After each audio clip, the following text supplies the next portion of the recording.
అపరాధినై నిన్ను చూడక అవివేకినై ఎరుగక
మా ప్రియ పరలోకపు తండ్రి, మీ పరిశుద్ధ ఘనమైన పూజింపదగిన కొనియాడదగిన మహోన్నతమైన నామను బట్టి మీకు స్తుతులు స్తోత్రాలు వందనాలు చెల్లించుకొనిచున్నాం. అల్పులము అయోగ్యులము ఎందుకు పనికిరానటువంటి వారి ప్రభువా, ఇదిగో నాయన ఈ దినం నాయన మా ప్రభు చెంత నాయన పాదాల చెంత చేరి మిమ్మల్ని స్తుతించడానికి మీరు ఇచ్చినటువంటి సమయానికై తరుణానికై మీకు స్తుతులు చెల్లించుకొనిచున్నాం. ఇదిగో నాయన వాక్యంలోనికి వెళ్ళుచుండగా మీ సహాయము దయచేయండి. సవాలుకరమైన జీవితాన్ని ఏ రీతిగా జీవించాలనేటువంటి వాక్యాన్ని నాయన మేము విని మా హృదయంలో నాయన మేము భద్రపరుచుకొని ప్రభు వాక్యానుసారముగా నాయన ఇదిగో సవాలుకరముగా నాయన మేము జీవించడానికి మీరు సహాయము దయచేయమని వేడుకొనుచున్నాం.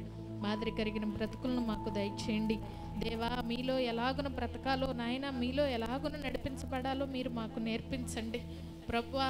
నాయన మిమ్మల్ని ఆరాధించువారు ఆత్మతోనూ సత్యముతోనూ ఆరాధించాలని సెలవిచ్చి ఉన్నారు. నా దేవా, మిమ్మల్ని ఆత్మతోనూ సత్యముతోనూ నాయన మా పూర్ణ హృదయముతోనూ మిమ్మల్ని స్తుతించే వారిగా ఉండడానికి సహాయం దయచేయండి. మీ వాక్యాన్ని వినడానికి వచ్చి ఉన్నాం ప్రభువా. శ్రద్ధను నాయన వాక్యంపై పెట్టి నాయన వాక్యాన్ని నాయన పూర్ణ హృదయంతో నాయన విని విశ్వసించి అంగీకరించి ఇదిగో మంచి నేలన పడిన విత్తనముల వల్లే ఫలించి అభివృద్ధి చెందడానికి మీరు సహాయము దయచేయండి. లోకంలో ఉన్న వాటి కొరకు కాదు కానీ నా తండ్రి పరలోక మార్గమును వెతికే వారిగా ఉండడానికి సహాయము దయచేయండి. వాక్యమును విని గ్రహించి ప్రభువా దాన్ని బట్టి నడుచుకునే జీవితాలు మాకు దయచేయండి. మీ సేవకుడు మాట్లాడుచుండగా నాయన మా హృదయాలకు ఏ వాక్యం అవసరమైనదో అట్టి వాక్యాన్ని నాయన మాకు అందించమని వేడుకొంచున్నాం. సహాయము దయచేయండి, కృపను చూపించండి. ఆరాధన క్రమంతట్లో మీరే తోడుగా ఉండండి. సహాయము దయచేసి మీరే నడిపించి తోడండి. సహాయము దయచేయమని మా ప్రాణ ప్రియుల్లో ఒక రక్షకుడైన యేసుక్రీస్తు ప్రభువారి యొక్క అతి శ్రేష్టమైన నామములో అడిగి వేడుకొనుచున్నాము తండ్రి. ఆమేన్. ఆమేన్.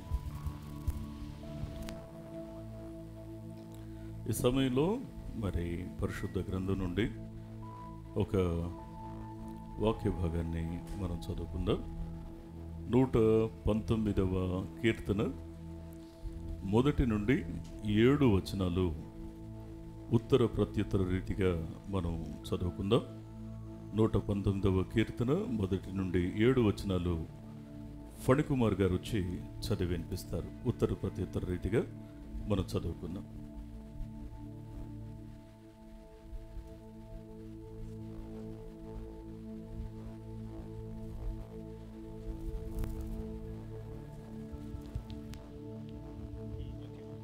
Praise lord. యెహోవా ధర్మశాస్త్రం అనుసరించి నిర్దోషముగా నడుచుకుని వారు ధన్యులు.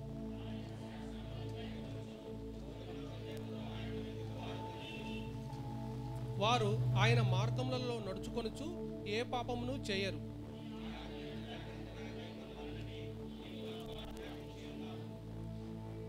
ఆహా, నీ కట్టడలను గైకొనున్నట్లు నా ప్రవర్తన స్థిరపడి ఉండిన ఎంత మేలు.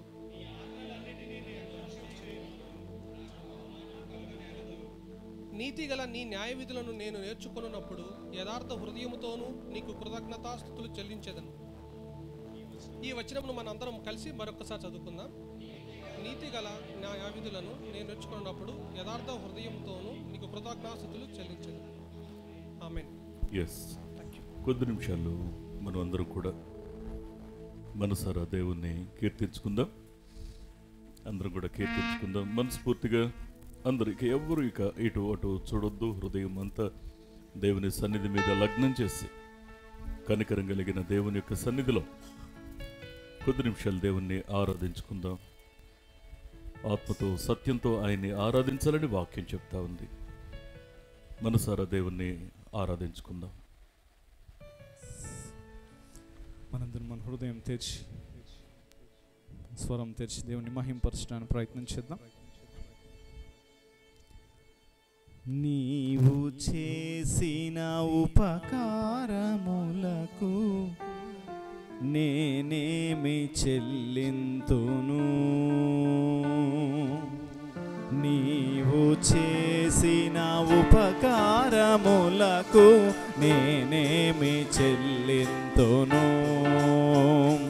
ఏడాది దూడలనా వేలాది పొటేళ్ళనా ఏడాది దూడలనా వేలాది పొటేళ్ళనా నీవు చేసిన ఉపకారములకు నేనేమి చెల్లింతును. నీవు చేసిన చేసిన ఉపకారములకు నేనేమి చెల్లింతును. వేలాది నదులంత విస్తార తైలము నీకిచ్చిన చాలునా. వేలాది నదులంత విస్తార తైలము నీకిచ్చిన చాలునా. గర్భఫలమైన నా జ్యేష్ఠ పుత్రుని నీకిచ్చిన చాలునా. గర్భఫలమైన నా నీకిచ్చిన చాలునా. ఏడాది కోడెలనా వేలాది పొటేళ్ళనా. ఏడాది కోడెలనా వేలాది పొటేళ్ళనా. నీవు చేసిన ఉపకారములకు నేనేమి చెల్లింతును. నీవు చేసిన ఉపకారములకు నేనేమి చెల్లింతును. మరణ పాత్రుడనయ్యున్న నాకై మరణించితివ సిలువలో. మరణ పాత్రుడనయ్యున్న నాకై మరణించితివ సిలువలో. కరుణ చూపి నీ జీవ మార్గాన నడిపించుమో యేసయ్యా. కరుణ చూపి నీ జీవ మార్గాన నడిపించుమో యేసయ్యా. ఏడాది కోడెలనా వేలాది పొటేళ్ళనా. ఏడాది కోడెలనా వేలాది పొటేళ్ళనా. అందరం నీవు చేసిన ఉపకారములకు నేనేమి చెల్లింతును. నీవు చేసిన ఉపకారములకు నేనేమి చెల్లింతును. నీవు చేసిన ఉపకారములకు నేనేమి చెల్లింతును. నీవు చేసిన ఉపకారములకు నేనేమి చెల్లింతును. నా హృదయమర్పింతును. నా హృదయమర్పింతును. ఎస్ దేవా, ఏం చెల్లించగలం నీకు? నీకేం చెల్లిస్తే నువ్వు మాకు చేసిన మేలుకు సరితూగుతుంది? కేవలం నిన్ను స్తుతించటం తప్ప, కృతజ్ఞత కలిగి బ్రతకటం తప్ప నీకు మేమేం చెల్లించలేము మా ప్రభువా. నీవు చేసిన ఉపకారములకు నేనేమి చెల్లింతును. నిజమే, జీవితం అంతా కృతజ్ఞత కలిగి ఉండగలిగితే ఎంత బాగుంటుంది. ఆయనకు మహిమ తెచ్చేలా మనం సవాలుకరంగా జీవిస్తే ఎంత దీవెనకరంగా ఉంటుంది. ప్రార్థిద్దాం, ఒప్పందం చేసుకుందాం, అలా బ్రతకాలని కోరుకుందాం. సమయంలో దేవుని యొక్క వాక్యం నిమిత్తమై సురేంద్ర ప్రార్థన చేస్తాడు. మహాగండ మహోన్నతుడ పరిశుద్ధుడ నీ పాదాలకు వందనాలు, వేలాది స్తుతులు స్తోత్రాలు చెల్లిస్తున్నాం తండ్రి. మరి ఒక నాయన శ్రేష్టమైన పునరుద్ధాన దినములకి మమ్మల్ని నడిపించిన విధానాన్ని బట్టి మీకు స్తుతులు స్తోత్రాలు చెల్లిస్తున్నాం తండ్రి. నాయన ఈ మాసంలో చివరి ఆదివారం ప్రభువా, నాయన ఇన్ని వారాలు నాయన నీ కృపగల రెక్కల చాటును మమ్మల్ని కాచి భద్రపరిచారు ప్రభువా. నీ సేవకుల ద్వారా నాయన ఈ వారమంతా కూడా ప్రభువా మీరు అనేక సార్లు మమ్మల్ని హెచ్చరించారు నాయన. అనేక విషయాలు నాయన మా గురించి మీరు మీ వాక్యం ద్వారా మాట్లాడి ఉన్నారు ప్రభువా. నిజమే నాయన, నేను క్రీస్తుని నేను నడిచి ఉన్న ప్రకారము పోలి ఉన్న ప్రకారము మీరు నన్ను పోలి నడుచుకోమని చెప్పిన పౌలు గారు ప్రభువా, నిజంగా నాయన ఎంతో నాయన సాక్ష్య జీవితాన్ని కలిగి ఈ లోకంలో జీవించి ఉన్నారు ప్రభువా. నిజంగా మేము ఎట్టి స్థితిలో ఉన్నామో మమ్మల్ని మేము పరీక్షించుకోవడానికి సహాయం చేయండి ప్రభువా. 1 తక్కువ 40 దెబ్బలు కొరడా దెబ్బలు ప్రభువా నాయన 5 మార్లు ఆయన తిన్నానని చెప్పాడు నాయన. 3 మార్లు బెత్తపు దెబ్బలు ప్రభువా, అనేక మార్లు నాయన రాళ్ల దెబ్బలు తిని ప్రభువా నీ సేవను నాయన ఎంతో నాయన కష్టపడి ప్రయాసపడి నాయన మా దాకా తీసుకువచ్చారు తండ్రి. అటువంటి నాయన వారు ఎంతో ప్రయాసపడిన నాయన ఈ వాక్య పరిచర్య ఈ ప్రార్థన జీవితాన్ని నాయన మేము కొనసాగించడానికి సహాయం చేయండి ప్రభా. మేము ఎట్ల స్థితిలో ఉన్నామో ఏ రీతిగా ఉన్నామో నాయన నీ వాక్యం ద్వారా మాతో మాట్లాడండి ప్రభా.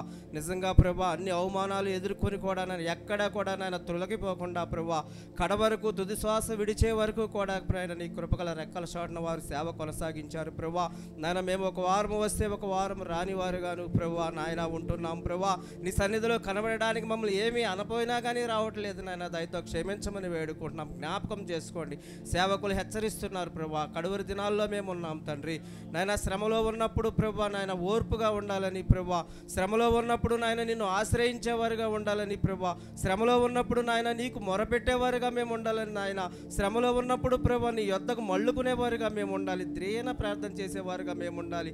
అనేక విషయాలు మాకు వారమంతయు నేర్పుచూ ఉండగా ప్రభా నాయన మేము నేర్చుకోవడానికి మీరు గొప్ప అవకాశాన్ని మాకు ఇస్తున్నారు ప్రభా. నిజమే ప్రభా, నీవు చేసే ప్రతి పని కూడా శాశ్వతమైన పని అని మీరు మాతో మాట్లాడుతున్నారు నాయన. నిజమే నాయన, నీ నోట నుంచి వచ్చి ప్రతి మాట కూడా ప్రభా నాయన ఊరికినే ఉండదు నాయన, కార్యము క్రియ చేసే వెళుతుందని ప్రభా. ఉత్తరే ఏ మాట కూడా మీరు మాట్లాడరని ప్రభా మీరు మాట్లాడుచూ ఉన్నారు నాయన. అటువంటి కృపను దయచేయనైనా. దావీదు నాయన పాపము చేసినప్పుడు తన బలము ఎలా క్షీణించి ఉన్నదో ప్రభా నాయన, మా పాపములు మా దగ్గర ఉండగా నాయన మిమ్మల్ని క్షమించబడ్డానికి సహాయం చేయమని వేడుకుంటాం. మేము ఎంతటి పాపులమైనను సరే నాయన నీవు క్షమించుటకు రెడీగా ఉన్నావు నాయన. క్షమించే మనసును నాయన దయచేయండి. నీ యొద్దనైనా నాయన మేము ఒప్పుకోవడానికి సహాయం చేయండి. నీ సేవకులు మాట్లాడుతున్నప్పుడు ప్రభా మా హృదయాన్ని ప్రభా నీ యొదట నాయన ఎట్ల రీతిగా మేము ఉంచుతున్నామో జ్ఞాపకం చేసుకొని మనం ఒప్పుకోలు మనసును మాకు దయచేసి ప్రభా క్షమించమని వేడుకుంటున్నాం ప్రభా. నీ సన్నిధిలో మేము ఉన్నప్పుడే మేము పరిశుద్ధులుగా తీర్చబడాలి తండ్రి. నాయన ఈ లోకము చాలా భయంకరంగా ఉన్నది ప్రభా. ఈ లోకంలో ఒక దినము నాయన బయట ఉంటే మేము ఎట్లు స్థితిలో ఉంటున్నామో అది మాకు మాత్రమే తెలుసు ప్రభా. జ్ఞాపకము చేసుకుని ప్రభా నీ సన్నిధికి రావడానికి నువ్వు ప్రభా నీ సన్నిధిలో సరిచేయబడుటకును ప్రభా నీకు అధికారముగా మేము లోబడుటకును మాకు సహాయం చేయమని సేవకుల ద్వారా మీరు మాతో మాట్లాడి నాయన మా కనులను తెరిపించమని యేసయ్య అతి పరిశుద్ధ నామం అడిగి వేడుకుంటున్నాం తండ్రి. ఆమేన్. ఆమేన్. దయతో కూర్చుందాం.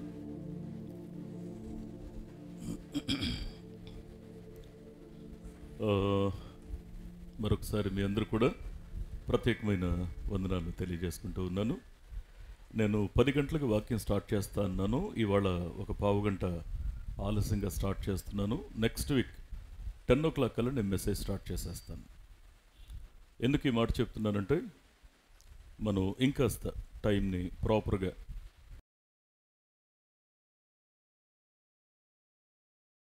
మందిరంలోకి వచ్చేసేయాలి. సో ఈ విషయాన్ని మీరు గమనిస్తారని నేను నమ్ముతున్నాను. ఫైన్. మనం గడిచిన వారం ఒక వాక్యాన్ని ధ్యానించడం ప్రారంభించాం. అది 1 కొరింథీ పత్రిక 11వ అధ్యాయము 1వ వచనం. చదవండి ఒకసారి అన్నమాట. నేను క్రీస్తును పోలి నడుచుకొనుచున్న ప్రకారము మీరును నన్ను పోలి నడుచుకొనుడి. కళ్ళు మూసుకొని చిన్న ప్రార్థన చేద్దాం. దయగలిగిన తండ్రి, మహోన్నతుడు, మరొకసారి మీ పాదాల దగ్గరికి వస్తూ ఉన్నాం మా ప్రభు. మీ కనికరాన్ని మీ కటాక్షాన్ని మా జీవితాల్లో మాకు అండగా ఉంచమని మీ పాదాలు పట్టుకుంటూ ఉన్నాం. దేవా, నీ వాక్యం ఎంత శ్రేష్టమైంది, నీ వాక్యం ఎంత సత్యమైంది, స్వచ్ఛమైంది. మరొకసారి నీ మాట కొరకు ఆశ కలిగి నీ వైపు చూస్తూ ఉన్నాం మా ప్రభు. మాతో మాట్లాడండి దేవా. నిలబడుతున్న నేను వట్టివాడును దేవా, ఏ యోగ్యత లేనటువంటి వాడను. నీ మాటలు వివరించడానికి నేను తగిన వాడిని కాదు, నా జ్ఞానం చాలదు. నన్ను మీ సిలువు చాటును మరుగుపరుచుకుని మీరే నాతోనూ మాతోనూ మాట్లాడి మీ నామానికి మహిమ తెచ్చుకొనమని, మీరు ఆశించిన ఆ పరివర్తన మా జీవితాల్లో తీసుకురమ్మని నీ పాదాలు పట్టుకుంటాం. మా మనసులో ఆ మంటను పుట్టించమని యేసునామములో ప్రార్థిస్తున్నాం మా పరమ తండ్రి. Amen, amen. దేవుని వాక్యాన్ని మనం జాగ్రత్తగా అర్థం చేసుకునేటువంటి ప్రయత్నాన్ని మనం చేస్తే, పౌలు భక్తుడు కొరింథీ సంఘంతో మాట్లాడుతూ ఒక అద్భుతమైన మాట చెప్తాడు. ఏమంటాడంటే, అయ్యా నేను క్రీస్తును పోలి నడుచుకొనుచున్న ప్రకారము నడుచుకున్నాను, ఒకప్పుడు కాదు, నడుచుకుంటూనే ఉన్నాను ఈవెన్ టుడే అంటాడు. ఆ రోజున ఆయన మాట్లాడుతూ చెప్పినటువంటి మాట ఏంటంటే, నేను క్రీస్తును పోలి నడుచుకొనుచున్న ప్రకారము మీరును నన్ను పోలి నడుచుకోండి అన్నాడు. ఇప్పుడు మనం పౌలును పోలి ఎందుకు నడుచుకోవాలి? దీనికి ఏమంటాడంటే, క్రీస్తు యేసునందు సువార్త వలన మిమ్మును కంటిని గనుక మీరు నన్ను పోలు నడుచుకోవాలని మిమ్మను బతిమాలు కొనుచున్నాను అని అంటాడు. ఆయన తన సువార్త ద్వారా మనలను కన్నాడు. ఇప్పుడు క్రీస్తుకు పిల్లలమై ఉన్నాం. సువార్తను బట్టి మనం పిల్లలమై ఉన్నాం. ఈ పిల్లలుగా మనం ఏం చేయాలి అంటే, క్రీస్తును అనుసరించినటువంటి ఆ పౌలు యొక్క జీవితాన్ని మాదిరిగా తీసుకుని మనం ఇప్పుడు పౌలును అనుసరించాలి. పౌలును అనుసరించడం అంటే అర్థం ఏంటి? పౌలు క్రీస్తును పోలి నడిచాడు.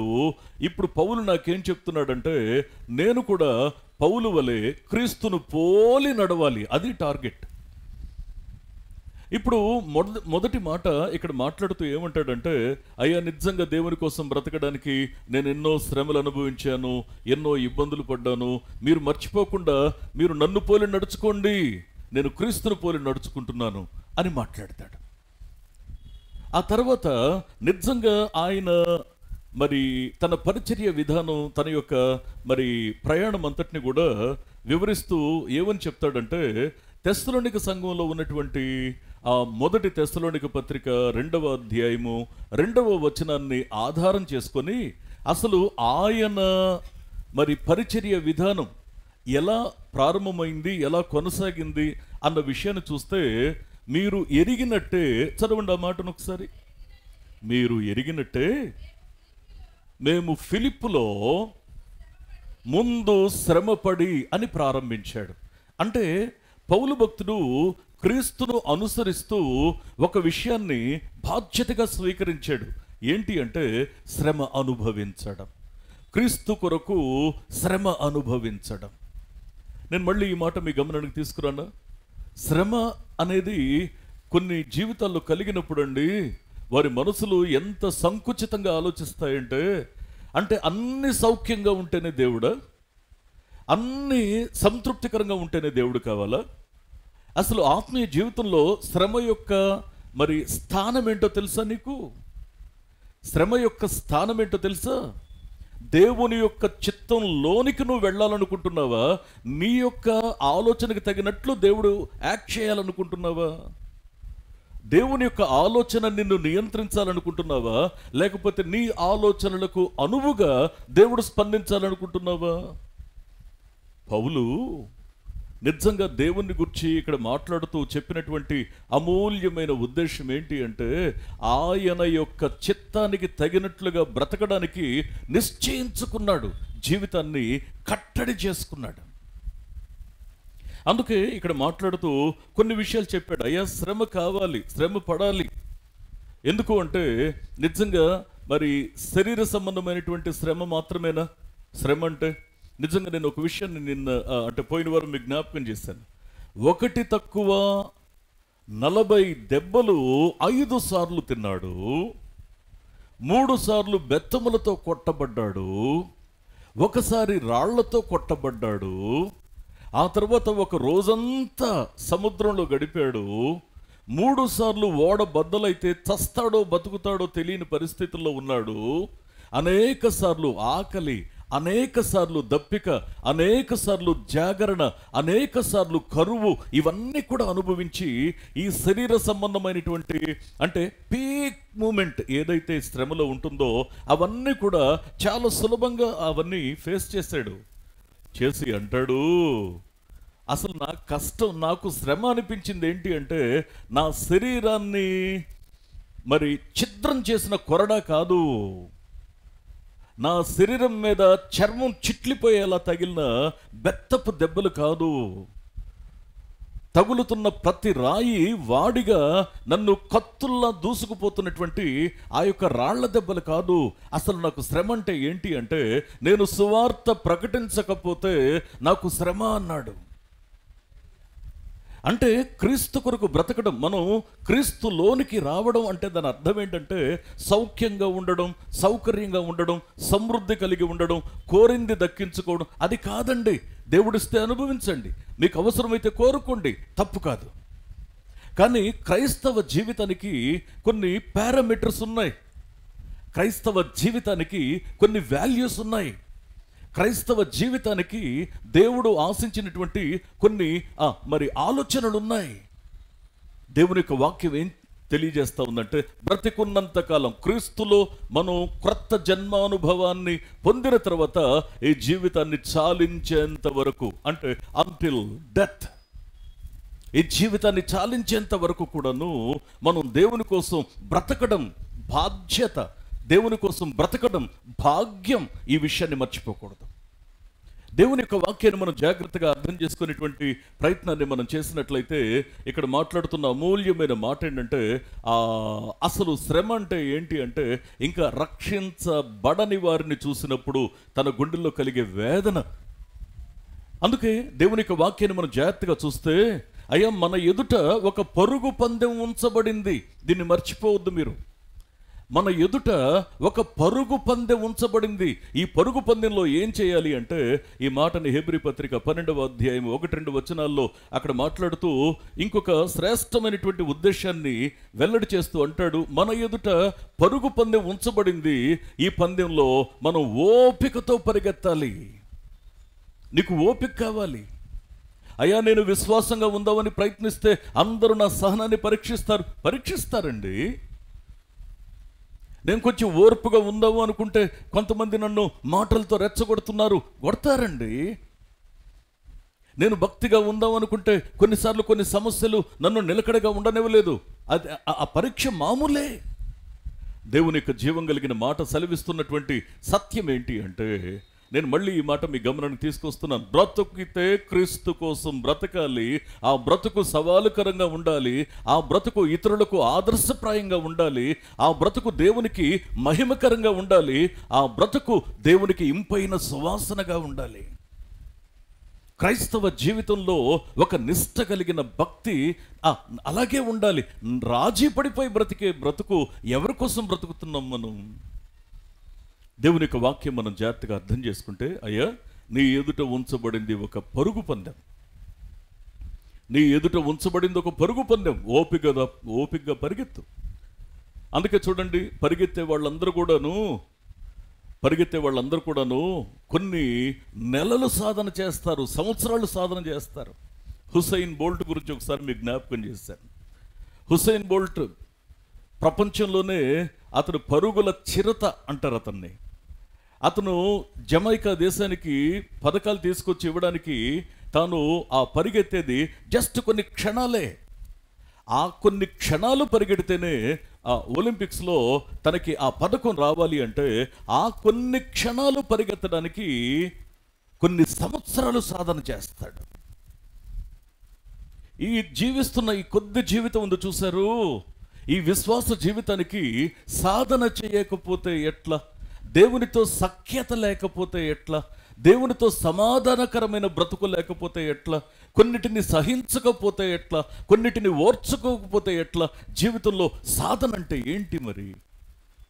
దేవుని యొక్క వాక్యం సెలవిస్తూ ఉంది, కడువరి దినాల్లో బ్రతుకుతున్న నాణ్యమైన క్రైస్తవ జీవితాన్ని జీవించి తీరాలి. అందుకే పరిశుద్ధ గ్రంథం సెలవిస్తున్న ఆ మాట ఏంటి అంటే ఇందాక మనం చూసాం, అయ్యా నేను క్రీస్తును పోలి బ్రతుకుతున్నాను, కాబట్టి మీరు నన్ను పోలి బ్రతకండి. అయ్యా, నువ్వు క్రీస్తును పోలి బ్రతుకుతున్నానన్నావు అంటే ఎలా బ్రతికావు? నేను క్రీస్తు వలె శ్రమ పడ్డాను అంటాడు పౌలు. క్రీస్తు వలె శ్రమ పడ్డాడు అన్న మాటల్ని కొన్నిటిని పోయిన వారం మనం చూసాం. ఫైన్. ఇప్పుడు ఇంకొక మాట చెప్తాడు. అదే మొదటి తెస్సలోనిక పత్రికలో 2వ అధ్యాయము 2వ వచనాన్ని మనం చూస్తే, మొదట శ్రమపడి అవమానము పొంది, రెండవ అనుభవం ఏంటో తెలుసా అండి? అవమానము పొంది. ఇప్పుడు ఇంతకి పౌలు ఏం చెప్పే ప్రయత్నం చేస్తున్నాడు? నేను అవమానాన్ని పొందాను క్రీస్తు కొరకు. ఎందుకు అలా చేస్తున్నావు అంటే, నేను క్రీస్తును పోలి నడుచుకునే ప్రయత్నంలో ఉన్నాను. ఆ క్రమంలో నా జీవితంలో అవమానము అనేటువంటి ఆ యొక్క సంక్లిష్టమైన పరిస్థితిని దాటుకుంటూ, ఆ వంతెన దాటుతూ అవతలకు వెళుతున్నాను. ఇంకొక లెవెల్ చూడాలి, నేను ఇంకొక లెవెల్ చూడాలి, ఇంకొక అనుభవం చూడాలి, ఇంకొక క్రొత్త పరిస్థితులు నేను చూడాలి. ప్రియ దేవుని బిడ్డలారా, నేను ఒక మాట మీ గమనానికి తీసుకురానా? పరిశుద్ధ గ్రంథం సెలవిస్తూ ఉన్నటువంటి సత్యం ఏంటి అంటే, శ్రమ మన యొక్క క్రైస్తవ జీవితంలో ఎంత సహజంగా ఉంటుందో, కొన్నిసార్లు పౌలు భక్తుడు ఒక ఛాలెంజింగ్ వర్డ్ చెప్తున్నాడు. అవమానాన్ని కూడా క్రీస్తు కొరకు నేను ఫేస్ చేస్తున్నాను. ఎందుకు అంటే, క్రీస్తు నా కోసం అవమానం పొందాడు. క్రీస్తు నా కోసం అవమానం ఎక్కడ పొందాడు, ఎలా పొందాడు అంటే, నిజంగా దేవుని వాక్యాన్ని మనం జాగ్రత్తగా అర్థం చేసుకునేటువంటి ప్రయత్నాన్ని మనం చేస్తే, ఆయన మరి ఎంత దుర్భరమైనటువంటి సిచ్యువేషన్ ఫేస్ చేశాడో మనకు తెలుసు. ఇది నిజంగా ఆయన ఎలా స్వీకరించాడో తెలుసా? కొరడాలతో కొట్టబడడాన్ని, ముఖం మీద ఉమ్ము వేస్తే, నన్ను అక్కడ చూసి ఇక్కడ క్రింద ఉమ్ము వస్తేనే నేను తట్టుకోను, నేను ఊరుకోను. నాకు తెలిసినటువంటి ఆ మాటలన్నీ కూడా నేను ఆ తిట్లు మరి వారి మీద విసరడానికి ప్రయత్నిస్తాను. నేను ఒక మాట మీ గమనానికి తీసుకురానా? యేసుక్రీస్తు నా అవమానాన్ని కొట్టివేయడానికి ఆయన ముఖం మీద ఉమ్మి వేయించుకున్నాడు. నీకోసం క్రీస్తు ఏం చేశాడో తెలుస్తుంది. క్రీస్తు కోసం నువ్వేం చేయగలుగుతున్నావు? క్రీస్తు కోసం నువ్వేం చేయగలుగుతున్నావు? కాస్త ఓర్చుకుంటున్నావా? కాస్త సహిస్తున్నావా? కాస్త అవమానాన్ని భరించగలుగుతున్నావా? దేవుని వాక్యాన్ని మనం జాగ్రత్తగా అర్థం చేసుకునేటువంటి ప్రయత్నాన్ని మనం చేస్తే, ఈ అవమానాన్ని అంతా కూడా నిజంగా క్రీస్తు మన కోసం చేశాడు అని ఇక్కడ పౌలు భక్తుడు నమ్ముతున్నాడు. ఇంతకీ పౌలు భక్తుడు యేసుక్రీస్తులో ఏం చూశాడు? మళ్ళీ ఒకసారి హెబ్రీ పత్రిక 12వ అధ్యాయము 2వ వచనంలో అక్కడ పార్ట్ బి మనం చూడగలిగినట్లయితే, ఓకే, సులువుగా చిక్కులు పెట్టు పాపమును విడిచిపెట్టి విశ్వాసమునకు కర్తయు దానిని కొనసాగించువాడునైనా యేసు వైపు చూచుచూ. చూడండి, ఒకటి మన ఎదుట పందెం ఉంచబడింది. ఈ పందెంలో ఓపికతో పరిగెత్తాలి అని ఇక్కడ మొదటి భాగంలో మాట్లాడాడు. ఇప్పుడు రెండవ భాగంలో ఆయన ఎదుట ఉంచబడిన ఆనందము కొరకు, అంటే దేవుని యొక్క వాక్యం ఏం చెప్తా ఉందంటే, ఈ 1-2 వచనాలు ఎంత కీలకమైనవంటే, ఒకటి మన ఎదుట పరుగు పందెం ఉంది, మన టాస్క్ అక్కడ మన కళ్ళకు కనబడతా ఉంది. ఇప్పుడు ఆయన ఎదుట ఏం ఉంచబడిందట? ఆయన తన ఎదుట ఉంచబడిన ఆనందము కొరకు. ఏంటి ఆయన ఎదుట ఉంచబడిన ఆనందం అంటే, ఆయన్ని ఆ యొక్క గాడిద మీద యెరూషలేములో ఊరేగిస్తూ ఉన్నప్పుడు అందరూ హోసన్నా హోసన్నా హోసన్నా అని స్తుతించారే, అది కాదు ఆనందం. ఏది అంటే, ఆయన శరీరం మీద పడుతున్న ఒక్కొక్క కొరడ దెబ్బ ఆయన శరీరాన్ని చీల్చివేస్తూ ఉంటే, ఆ రక్తం నేలను ఒలుగుతూ ఉంటే, ఆయన మరి ఆ ముఖం మీద ఉమ్మి వేయించుకుంటూ ఆ పిడిగుద్దులు తింటూ ఆయన యొక్క గడ్డమును పెరికి వేస్తూ ఉంటే, ఆయన వస్త్రాలు చీట్లు వేస్తూ ఉంటే, నిజంగా ప్రభు పడుతున్నటువంటి ఆ బాధని నిజంగా ఆయన ఆనందముగా ఎంచాడు. కారణం ఏంటో తెలుసా? ఆయన తన బలియాగాన్ని చేయకపోతే పాపికి పాప ప్రక్షాళన లేదు. మనం విమోచించబడడం ఆయనకి ఆనందం. మన పాపాలు క్షమించబడడం ఆయనకి ఆనందం. మనం క్షమించబడడం మాత్రమే కాదు, మన జీవితాలు మార్పు చెందడం అది ఆయనకి ఆనందం. చచ్చిన స్థితిలో ఉన్న మనం తిరిగి బ్రతకడం ఆయనకి ఆనందం. ఆశ్చర్యం ఏంటి అంటే ఆయన తన ఎదుట ఉంచబడిన ఆనందము కొరకు అవమానమును నిర్లక్ష్య పెట్టి. అవమానం ఉంటుందండి, అవమానం ఉంటుంది. నేను ఒక మాట చెప్పనా, మనలను రక్షించుకోవడానికి, మనలను విమోచించుకోవడానికి, మన శాపపు పాపపు కట్లను తెంచడానికి కనికరం కలిగిన ప్రభు అవమానాన్ని ఉంటుందని తెలుసు, ఉందని తెలుసు, దాన్ని నిర్లక్ష్య పెట్టి. నేను చిన్న మాట అడిగినా, ఇంకా నీ కుటుంబంలో కొద్దిమంది రక్షించబడాలా? ఇంకా చెప్పాలంటే ఐఎమ్ వెరీ సారీ టు సే, మనమే ఇంకా స్థిరమైన స్థితికి రాలా, మనమే ఇంకా బలవంతులుగా కాలా. ఇదిగో కొద్దిమంది జీవితాలు మార్పు చెందాలని కోరుకుంటాం. నీ కోరిక అది ఎంత తీవ్రంగా ఉండాలి అంటే, ఇతరులు రక్షించబడాలనే ఆకాంక్ష నీ గుండెల్లో ఉన్నది నిజమే అయితే, ఆ కనికరం కలిగిన దేవుని యొక్క పాదాల దగ్గర నా మనసును వంచి ఆయనను శరణు వేడి ఆయన చిత్తం చొప్పున అడుగులు వేయాలి. కొన్నిసార్లు అవమానాన్ని, రక్షించబడడానికి ఎవరి నిమిత్తమైతే నువ్వు ఆశ కలిగి ఉన్నావో వారి నిమిత్తమై కొన్నిసార్లు అవమానాన్ని నువ్వు తట్టుకోవాలి, ఓర్చుకోవాలి, దాని గుండా నువ్వు నడవాలి, తప్పదు. మనం రక్షించబడడానికి క్రీస్తు చేసిన పని ఏంటి అంటే, ఆయన అవమానమును నిర్లక్ష్య పెట్టాడు. ఏమండి, ఆయన మనం రక్షించబడడానికి మనను గూర్చినటువంటి శ్రమను ఆయన అనుభవిస్తూ దాన్ని ఆయన సంతోషంగా ఎంచాడు. పౌలు అంటాడు, నేను క్రీస్తును పోలి నడుచుకుంటున్న ప్రకారము మీరు నన్ను పోలి నడుచుకోండి. అంటే యేసుక్రీస్తు మనలను విమోచించడానికి ఆయన శ్రమ పడితే ఆ శ్రమ ఆయనకి సంతోషంగా ఉందట. మరి పౌలు, మళ్ళీ ఒకసారి కొలస్సీ పత్రిక 1వ అధ్యాయము 24వ వచనాన్ని ఒక్కసారి మనం చూసినట్లయితే, ఇప్పుడు మీ కొరకు నేను అనుభవించుచున్న శ్రమలయందు సంతోషించుచు సంఘము అను ఆయన శరీరము కొరకు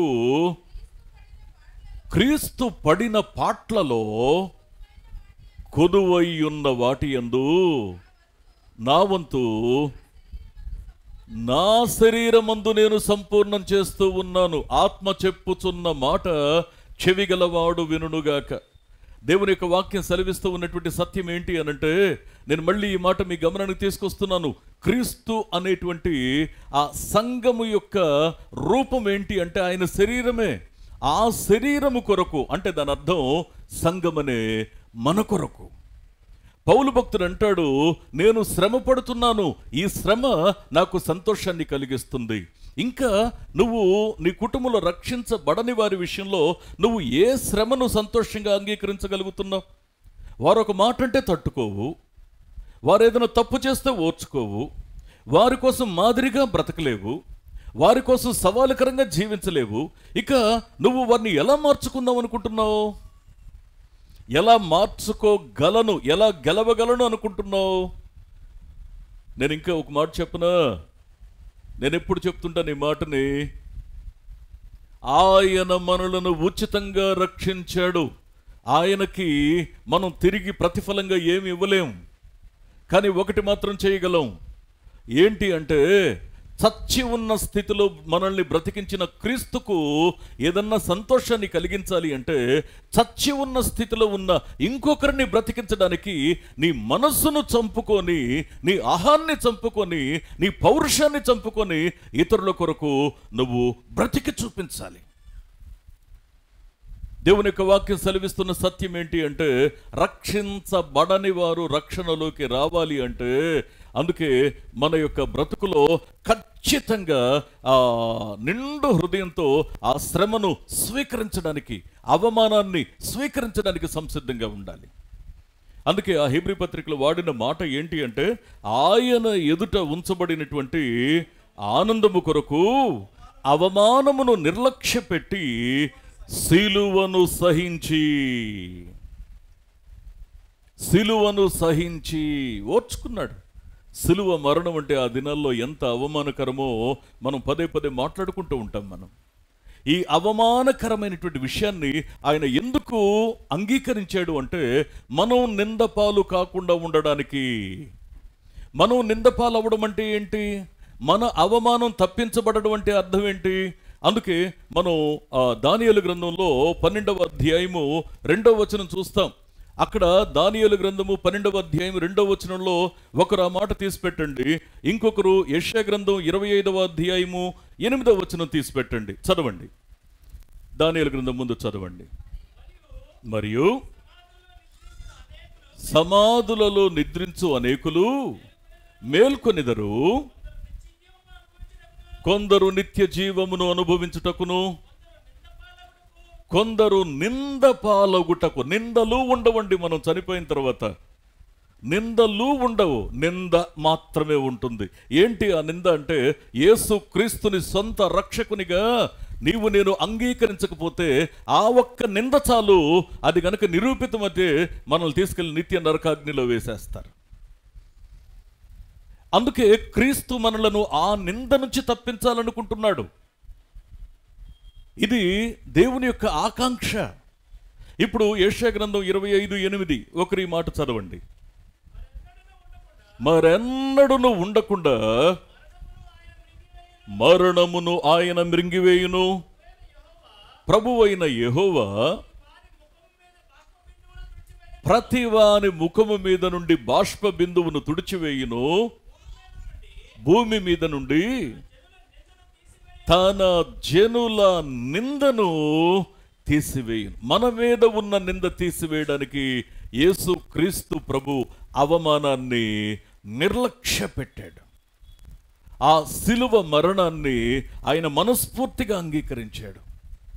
ఆయన మన కోసం చేసిన ఈ త్యాగం, పౌలు అంటాడు, నేను క్రీస్తును పోలి నడుచుకొనుచున్నాను. క్రీస్తు అనేటువంటి సంఘము, ఆ సంఘము క్రీస్తు యొక్క శరీరం అని నాకు తెలుసు.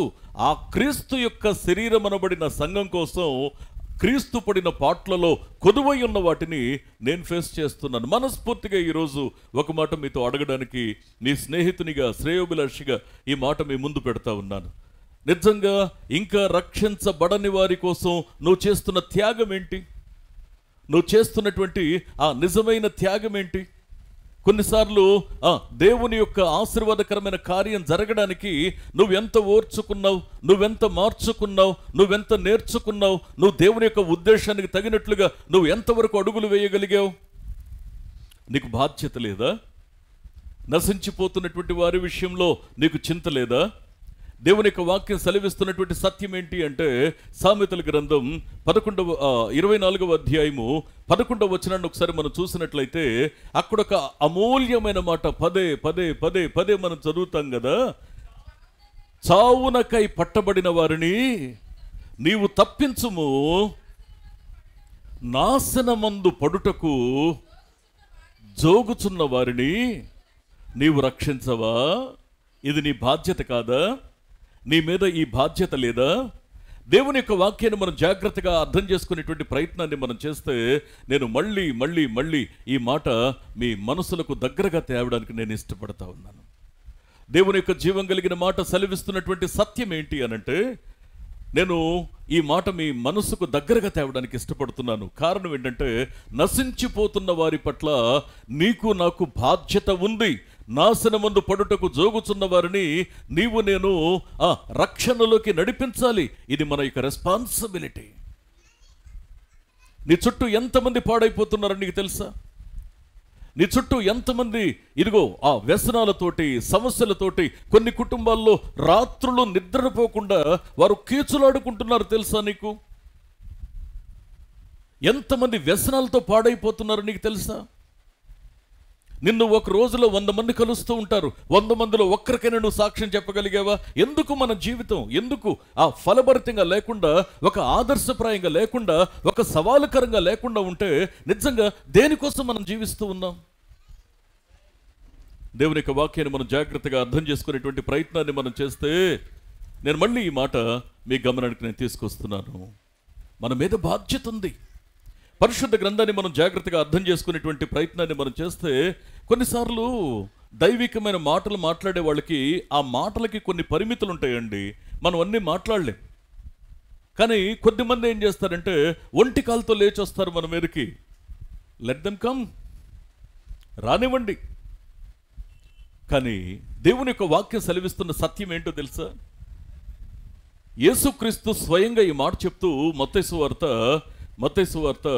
5వ అధ్యాయము 11, 12 వచనాలు ఒక్కసారి మనం జాగ్రత్తగా చూసినట్లయితే ఇక్కడ మాట్లాడుతూ అంటాడు, చూడండి, నా నిమిత్తము జనులు మిమ్మును నిందించి హింసించి మీ మీద అబద్ధముగా చెడ్డ మాటలెల్లా పలుకున్నప్పుడు మీరు ధన్యులు,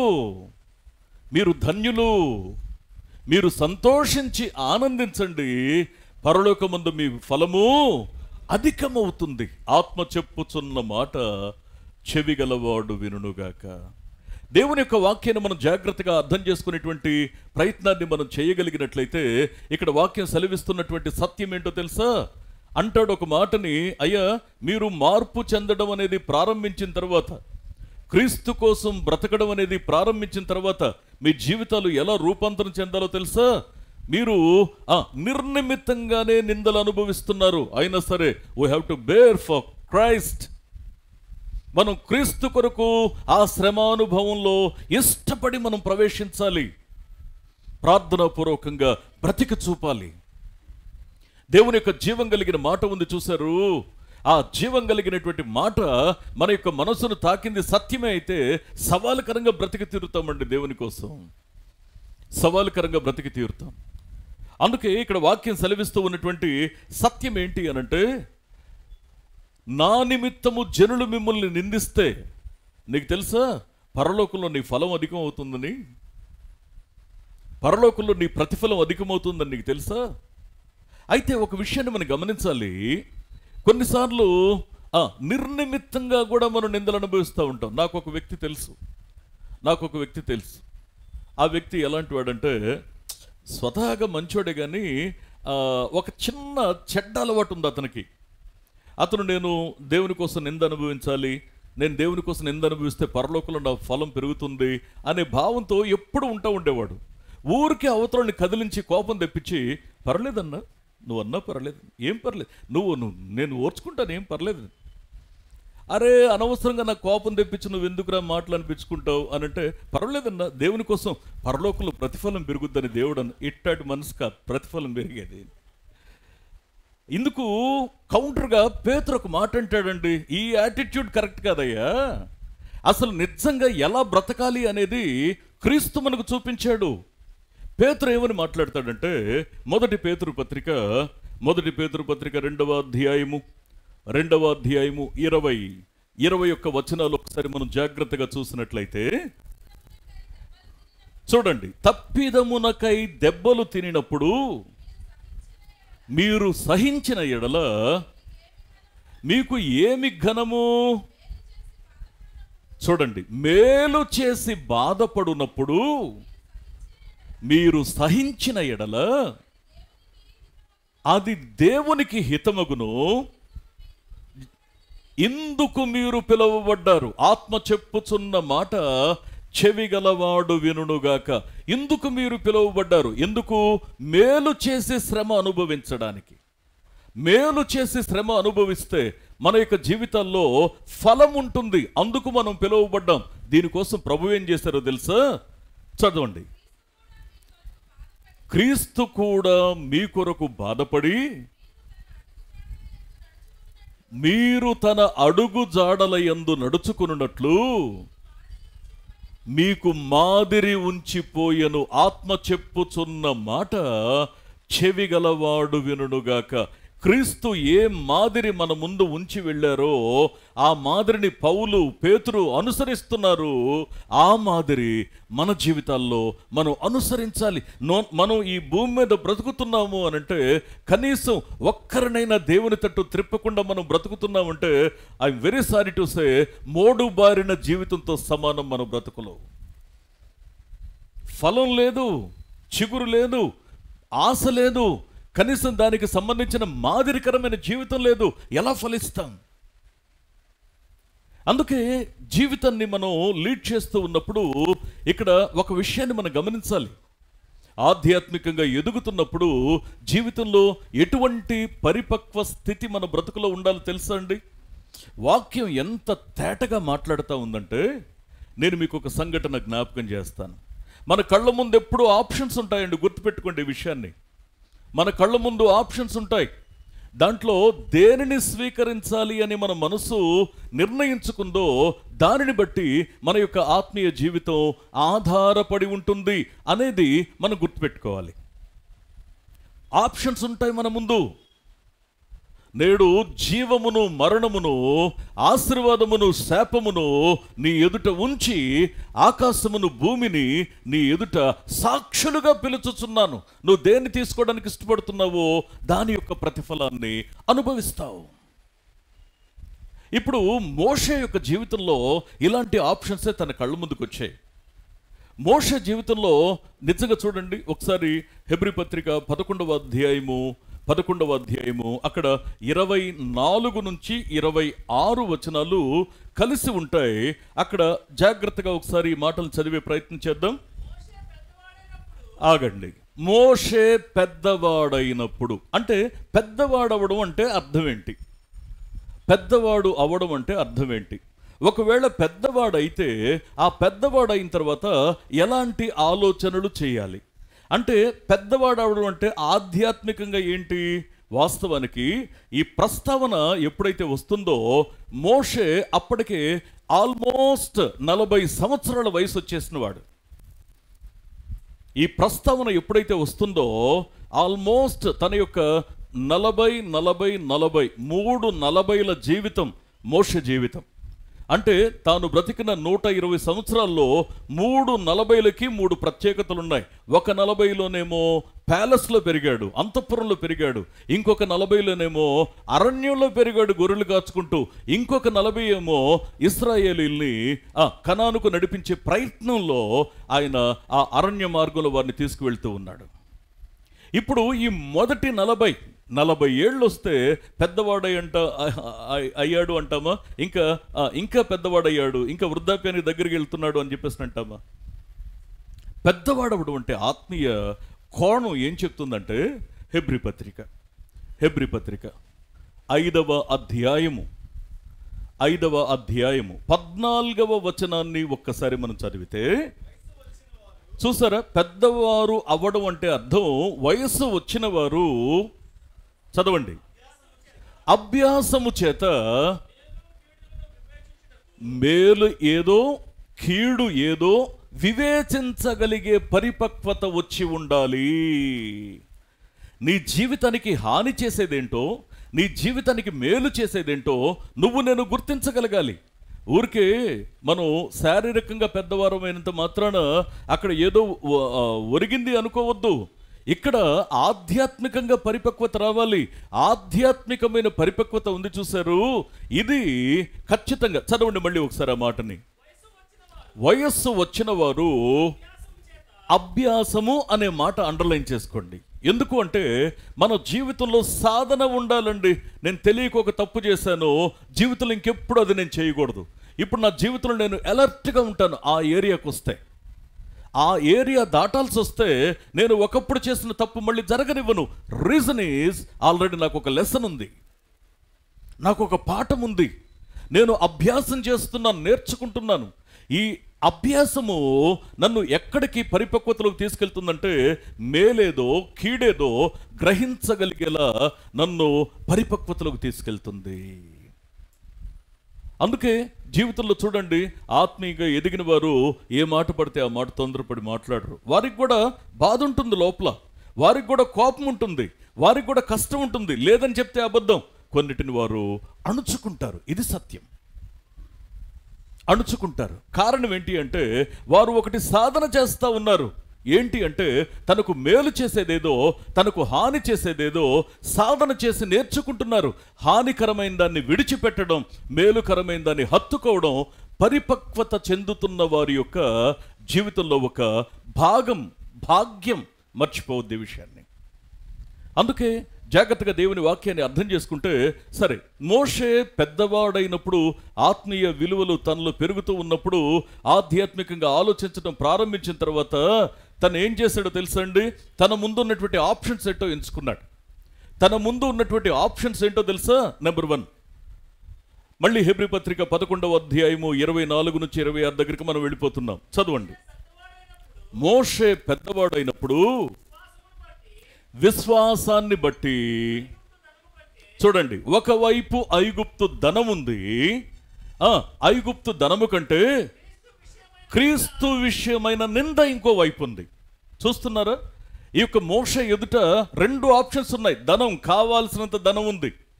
ఇంకోవైపు ఇక్కడ నింద ఉంది, క్రీస్తు నిమిత్తమైన నింద. ఎవరైనా ఏం కోరుకుంటాం సహజంగా? మనమైతే ధనం అంటూ ఉంటే మరి ఎవరైతే ఇబ్బందులు ఉన్నవారు వారికి సహాయం చేయొచ్చు కదా.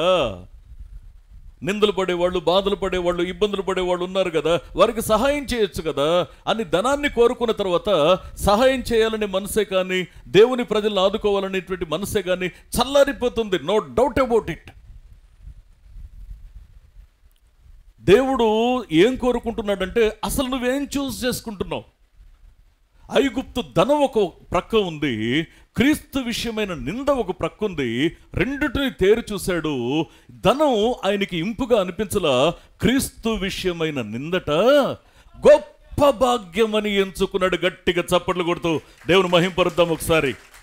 క్రీస్తు విషయమైన నింద గొప్ప భాగ్యమని ఎంచుకున్నాడు. అందుకే చూడండి, యేసు క్రీస్తు తన ఎదుట ఉంచబడిన ఆనందము కొరకు, అంటే అవమానాన్ని, మనలను విమోచించడానికి ఆయన చెల్లించవలసిన అవమానకరమైన మూల్యాన్ని నిజంగా ఆయన ఆనందంగా ఎంచుకున్నాడు, ఆనందకరంగా ఎంచుకున్నాడు. ఇప్పుడు ఇక్కడ మోషే ధనం వద్దు, నాకు క్రీస్తు విషయమైన నింద కావాలి అని ఎంపిక చేసుకున్నాడు. ఎందుకు అంటే అది గొప్ప భాగ్యం. గొప్ప అంటే అర్థం ఏంటంటే అన్కంపేరబుల్, అన్కంపేరబుల్ ప్రాఫిట్. అది లాభం. రెండవది ఇక్కడ అదే హెబ్రీ పత్రిక 11వ అధ్యాయము 24 నుంచి 26 వచనాల దగ్గరికి మళ్ళీ వస్తే రెండో విషయం చూస్తా ఉన్నాడు ఇక్కడ.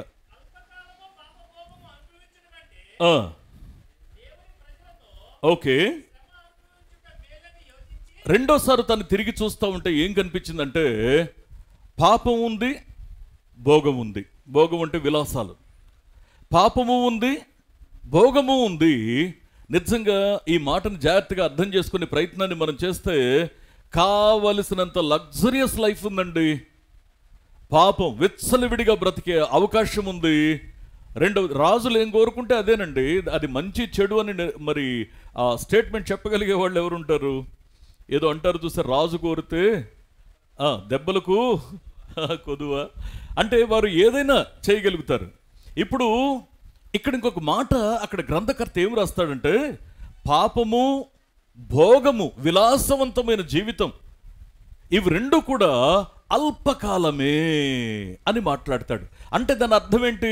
భూమి మీద నువ్వు బ్రతికితే 20 ఏళ్ళో 60 ఏళ్ళో 80 ఏళ్ళో 100 ఏళ్ళో, ఒకవేళ మోషే అంత వయసే ఆలోచిస్తే 120 సంవత్సరాలు, ఒకవేళ ఇంత లాంగ్ లైఫ్ ఉన్నా ఇది అల్పకాలమే. ఎందుకు అల్పకాలం అంటే, నువ్వు నిత్యత్వంలో యుగ యుగాలు ఉండి తీరాలి. ఇక అది అన్ఎండ్, ఇక దానికి ముగింపు లేదు. అందుకే జాగ్రత్తగా అర్థం చేసుకుంటే, నువ్వు పాపాన్ని కోరుకుంటావో లేకపోతే భోగవంతమైన జీవితాన్ని కోరుకుంటావో, నువ్వు కోరుకుంటే భూమి మీద పొందగలవు, కానీ అది అల్పకాలమే. ఈ జీవితం అయిన తర్వాత నిత్యము ఒకటి నరకంలోనే ఉండాలి లేదా పరలోకంలోనే ఉండాలి. అందుకే తను ఏం ఆలోచించాడంటే, ఒక పక్క పాపం ఉంది, భోగం ఉంది, ఇవన్నీ అల్పకాల పాప భోగముల కంటే క్రీస్తు దేవుని కొరకైనటువంటి ఆ ప్రజలతో కలిసి శ్రమ ఇంకో పక్క కనబడతా ఉంది. ఆ శ్రమను కోరుకున్నాడు.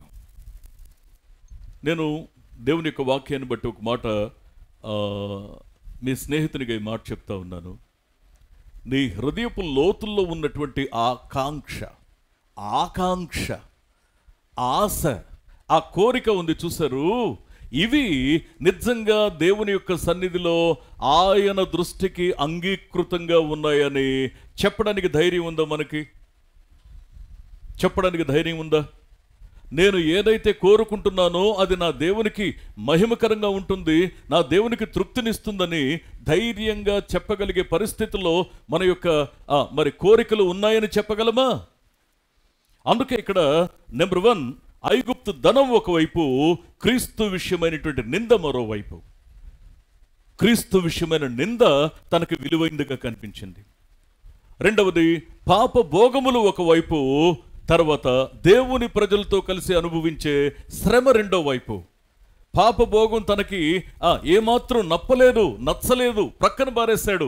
ఏం చేశాడంటే శ్రమను కోరుకుంటున్నాడు, దేవుని ప్రజలతో కలిసి శ్రమ. మీరు ఆలోచన చేయండి, చిన్న సౌకర్యాన్ని వదులుకోవడానికి మనం కష్టపడిపోతామండి. చిన్న సౌకర్యాన్ని వదులుకోవడానికి. కానీ 40 సంవత్సరాలు అంటే పుట్టిన దగ్గర నుండి ఆ పాలు తాగేటువంటి కొద్ది రోజులు మాత్రం కాకుండా ఆ తర్వాత ఇంకా చంటిబిడ్డగా ఉన్నప్పుడే అంతఃపురంలోకి అడుగుపెట్టిన తర్వాత 40 సంవత్సరాలు ఇక రాజభోగాలు అనుభవించిన వాడు ఇప్పుడు ఎంత శ్రమ ఎదుర్కోవడానికి సిద్ధపడుతున్నాడో తెలుసా? నువ్వు క్రీస్తు కోసం బ్రతకడానికి నిశ్చయించుకునేది సత్యమైతే నీ జీవితంలో నువ్వేం త్యాగం చేయగలిగావు? నువ్వు దేన్ని కోల్పోవడానికి సిద్ధపడగలిగావు? అరే, నువ్వు క్రీస్తు కొరకు బ్రతకాలి అనేటువంటి కాన్షియస్ ఉందా? ముందు క్రీస్తు కోసం బ్రతకాలనేటువంటి ఆ యొక్క మరి ఆలోచన నీ జీవితంలో ఉందా? ఇంకొక విషయాన్ని కూడా మనం జాగ్రత్తగా అర్థం చేసుకుంటే, మూడవది, ఫరో కుమార్తె యొక్క కుమారుడు అని అనిపించుకొనుట కంటే, ఒకటి ఫరో కుమార్తె యొక్క కుమారుడు, ఈ యొక్క ఆ స్టేటస్ భూమి మీద ఐగుప్తు అంటే ఆ దినాల్లో నాగరికంగా, ఆర్థికంగా, మరి విజ్ఞానపరంగా అన్ని విషయాల్లో ఉన్నతమైన స్థితిలో ఉంది. ఇప్పుడు అంత ఉన్నతమైన ప్రపంచం మొత్తంలో కూడా ఆ దినాల్లో ఐగుప్తు యొక్క నాగరికత అది చాలా గొప్ప నాగరికత. అంత ఉన్నత స్థితిలో ఫరో యొక్క కుమార్తె, ఆ కుమార్తె యొక్క కుమారుడు అని అనిపించుకోవడానికి ఫరో కుమార్తె యొక్క పేరు హత్షప్సుట్, ఆవిడ పేరు.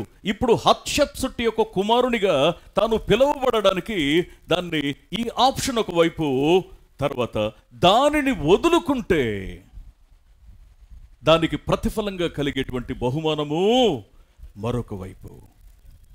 ఆలోచించారా? మోషే ఎన్నిటిని త్యాగం చేశాడో ఆలోచించారా? అంటే కొన్ని సవాలుకరమైన జీవితాలు ఉంటాయండి. ఆ రోజు అప్పటికప్పుడు మనకు అవి అర్థం కాకపోవచ్చు. ఈరోజు అది నువ్వు త్యాగంగా కూడా అనుకోకపోవచ్చు. కానీ నువ్వు తీసుకునే ఒక నిర్ణయం కొద్దిమందిని దేవునిలోకి తీసుకొస్తుంది, కొద్దిమందిని, ఒకవేళ మన నిర్ణయం సరైంది కాకపోతే కొద్దిమందిని దేవునికి దూరంగా గెంటివేస్తుంది. పరిశుద్ధ గ్రంథం సెలవిస్తూ ఉన్నటువంటి సత్యం ఏంటి అనంటే, నిజంగా మన యొక్క జీవితాలు ఎలా ఉన్నాయి? క్రీస్తు కొరకు నువ్వు త్యాగపూర్వకంగా బ్రతకడానికి నువ్వు దేన్ని చేయగలుగుతున్నావు, దేన్ని చెయ్యాలనుకుంటున్నావు, దేనిని చెయ్యలేక చతికిల పడుతున్నావు? ఎప్పుడైనా ఆలోచన చేశామా? ఏమండి, ఇక్కడ మోషే విషయంలో ఇంకొక మాట కూడా మనం జాగ్రత్తగా అర్థం చేసుకునేటువంటి ప్రయత్నాన్ని మనం చేస్తే, ఏంటి మోషే మనలాంటి మనిషే, గుర్తుపెట్టుకోండి, మనలాంటి రక్తమాంసములు కలిగిన వాడే, మనలాంటి భావోద్రేకాలు, భావావేశాలు కలిగిన వాడే. కానీ దేవుణ్ణి ఎంత పటిష్టంగా గుండెల్లో నిలుపుకున్నాడు అనంటే, వాస్తవానికి మోషే దేవునిని అంగీకరించిన లేదా దేవుని కోసం బ్రతకాలని నిశ్చయించుకున్న ఆ సమయానికి వాక్యం లేదు, ధర్మశాస్త్రం లేదు, ఇంకా అసలు దేవుని గురించినటువంటి ఒక్క చిన్న అక్షరం కూడా ఎక్కడ వ్రాయబడలా. కానీ వాస్తవం ఏంటి అనంటే, నేను ఈ మాట మీ గమనానికి తీసుకొస్తా ఉన్నాను. దేవుని యొక్క ప్రత్యక్షత, దైవికమైన మనస్సు అతని యొక్క గుండెల్లో కలిగినటువంటి ఆశ, ఇవి దేవుని కోసం ప్రతిష్ఠించుకోవడానికి ధనాన్ని తృణీకరించాడు, అల్పకాల పాప భోగాన్ని తృణీకరించాడు, ఫరో కుమార్తె యొక్క కుమారుడిగా అనిపించుకోవడాన్ని కూడా దాన్ని చాలా అల్పమైన విషయంగా ప్రక్కకు తోసేశాడు. దేవుని కోసం బ్రతకడానికి నిశ్చయించుకున్నాడు. నేను అందుకే మళ్ళీ ఈ మాట మీ గమనానికి తీసుకొస్తా ఉన్నాను. జీవం కలిగిన దేవుని యొక్క వాక్యం సెలవిస్తున్న సత్యం ఏంటి అనంటే, నువ్వు దేవుని కోసం బ్రతకడానికి ఎంత పటిష్టంగా నువ్వు నిర్ణయించుకున్నావు. పౌలు అంటాడు, నేను క్రీస్తును పోలి బ్రతుకుతున్న ప్రకారంగా, నడుచుకొనుచున్న ప్రకారంగా, ఆ జీవిస్తున్న ప్రకారంగా మీరు నన్ను పోలి జీవించండి, నన్ను పోలి బ్రతికే ప్రయత్నాన్ని చేయండి అంటాడు. ప్రియ స్నేహితులారా, నిజంగా పౌలు అన్న మాటకి తగినట్లుగానే ఎంతటి డెడికేషన్ తన యొక్క జీవితంలో కనబడుతుంది, ఎంతటి సమర్పణ తన బ్రతుకులో కనబడుతుంది పౌలు జీవితంలో. నాకు ఆశ్చర్యం కలిగే విషయం ఏంటి అంటే, నేను ఫిలిప్పులో మొదట శ్రమపడ్డామని చెప్పాడు కదా, ఆ ఫిలిప్పులో తాను మొదట శ్రమపడినటువంటి ఈ సందర్భాన్ని గురించి తను మాట్లాడినటువంటి మాటలు అక్కడ తెస్సలోనిక పత్రికలో మనం చూస్తున్నాం. ఇప్పుడు ఈ శ్రమ ఏంటి అంటే, నేను ఒక మాట మీ గమనానికి తీసుకొస్తాను. పౌలు నిజంగా క్రీస్తు కొరకు ఎలా అవమానాన్ని ఎదుర్కొంటున్నాడు అనంటే, నేను మళ్ళీ ఈ మాట మీ గమనానికి నేను తీసుకొస్తా ఉన్నాను. ఇక్కడ అపోస్తుల కార్యముల గ్రంథంలో, అపోస్తుల కార్యముల గ్రంథం 16వ అధ్యాయము అక్కడ 22 నుంచి 24 వచనాల్లో అక్కడ వాడినటువంటి మాటల్ని మనం జాగ్రత్తగా అర్థం చేసుకునే ప్రయత్నాన్ని మనం చేస్తే, అప్పుడు జనసమూహము పౌలు, శీల, ఆ తర్వాత అక్కడ ఉన్నటువంటి వారి మీదకి దొమ్మిగా వచ్చారు. అంటే మనం ఎవరన్నా గబుక్కున ఒక మాట నలుగురిలో అంటే, ఏంటండి నలుగురిలో పట్టుకొని అలా మాట్లాడేశారు అంటాం. నిజమే, నిజమే. పౌలు ఇంకా చెప్పాలంటే మనకంటే చాలా అధికుడు, మనకంటే ఘనుడు, ధర్మశాస్త్రమందు అతడు నిష్ణాతుడు, అతడు మరి గౌరవ ప్రతిష్టలు కలిగినటువంటి ఆ స్థానంలో ఉన్నవాడు, రోమా పౌరసత్వం కలిగిన వాడు. అంత మాత్రమే కాదు, అతడు యూదుల సభలో ఒక ప్రాముఖ్యమైనటువంటి స్థానం కలిగిన వాడు. ఇంత ఘనమైన వాడు క్రీస్తు కోసం బ్రతకడం ప్రారంభించిన తర్వాత అక్కడ ఏం జరిగింది అంటే, ఒక్కసారిగా జనం ఇక్కడ ఆ సోద చెప్పే అమ్మాయిని బాగు చేసిన కారణం చేత అక్కడ జరిగినటువంటి విషయం ఏంటి అంటే, ఒక్కసారి దొమ్మిగా వచ్చారు. దొమ్మిగా వచ్చి అంటే అందరూ ఒకసారి మీద పడిపోయారు. ఎంత అవమానకరమైన విషయం అది. రెండవది, వారి యొక్క వస్త్రములను లాగి, వారి యొక్క బట్టలు కూడా లాగి పారేస్తున్నారు పబ్లిక్గా. పౌలు ఇక్కడ మాట్లాడుతున్నాడు, నేను క్రీస్తును పోలి నడుచుకున్న ప్రకారము మీరు నన్ను పోలి నడుచుకోండి. అంటే దాని అర్థం ఏంటంటే, యేసు క్రీస్తు యొక్క వస్త్రాలు కూడా అవి చీట్లు వేయబడ్డాయి, వస్త్రాలు ఒలిచేశారు, అవి చీట్లు వేసుకున్నారు. ఇప్పుడు పౌలు పబ్లిక్లో వస్త్రములు లాగివేస్తూ ఉన్నారు. ఇటు లాగేవాడొకడు, అటు లాగేవాడొకడు. పౌలు నిజంగా మాట్లాడినటువంటి ఆ పౌరుషంతో కూడిన మాట ఒకవేళ అర్థం చేసుకోగలిగితే, ఆ కనికరం కలిగిన దేవుని యొక్క ఆ మనస్సు అతనిలో ఎంతుందో మనకు అర్థమవుతా ఉంది. తర్వాత బెత్తములతో కొట్టమని మరి అధికారులకు అప్పగించారు, న్యాయాధిపతులకు అప్పగించారు. బెత్తములతో కొట్టమని అప్పగించారు. ఆ తర్వాత వారిని చాలా దెబ్బలు కొట్టారు. చాలా దెబ్బలు అంటే అక్కడ కౌంటే లేదు, అక్కడ దొరికినోళ్ళు దొరికినట్టు కొట్టారు. చాలా దెబ్బలు కొట్టిన తర్వాత చెరసాలలో వేసి భద్రంగా కనిపెట్టాలని న్యాయాధిపతులకి అప్పచెప్పిన తర్వాత, అక్కడ చెరసాల అధికారికి అప్పచెప్పిన తర్వాత అతని కాళ్లకు బొండ వేసి బిగించారు, కదలడానికి వీల్లేని పరిస్థితి. అంటే నేను చిన్న మాట మీ గమనానికి తీసుకొస్తానండి. నేను ఒక చిన్న మాట మీ గమనానికి తీసుకొస్తాను. చిన్న శ్రమ వస్తేనే దేవుని కోసం నమ్మకంగా బ్రతకడం కష్టం అండి. మరి ఎప్పుడైతే నేను కాస్త దేవునికి నమ్మకంగా బ్రతుకుదాం అనుకుంటానో అప్పుడే నాకు శ్రమలు ఎక్కువైపోతాయి అనేటువంటి ఒక తప్పుడు మాట మనం ఆలోచించడమే కాకుండా ఈ మాటని ఇతరులకు ప్రచారం చేసేస్తూ ఉంటాం మనం. ఎంత వేదనకరమైన విషయమో తెలుసా ఇది? దేవుని కోసం బ్రతకాలి అని నిర్ణయించుకున్న తర్వాత నువ్వు సవాలుకరంగా బ్రతకడానికి నిశ్చయించుకో. దేవుడు నిన్ను ఎలా లీడ్ చేస్తున్నాడో అలా నీ జీవితంలో నువ్వు ముందుకు కదలడానికి నువ్వు ప్రయత్నం చేయి. చిన్న త్యాగం చేయం దేవుని కోసం, చిన్న అవమానాన్ని ఎదుర్కోలేం దేవుని కోసం, చిన్న సవాలు స్వీకరించలేం దేవుని కోసం. ఒక్క వ్యక్తికైనా సాక్ష్యాన్ని చెప్పలేం దేవుని కోసం.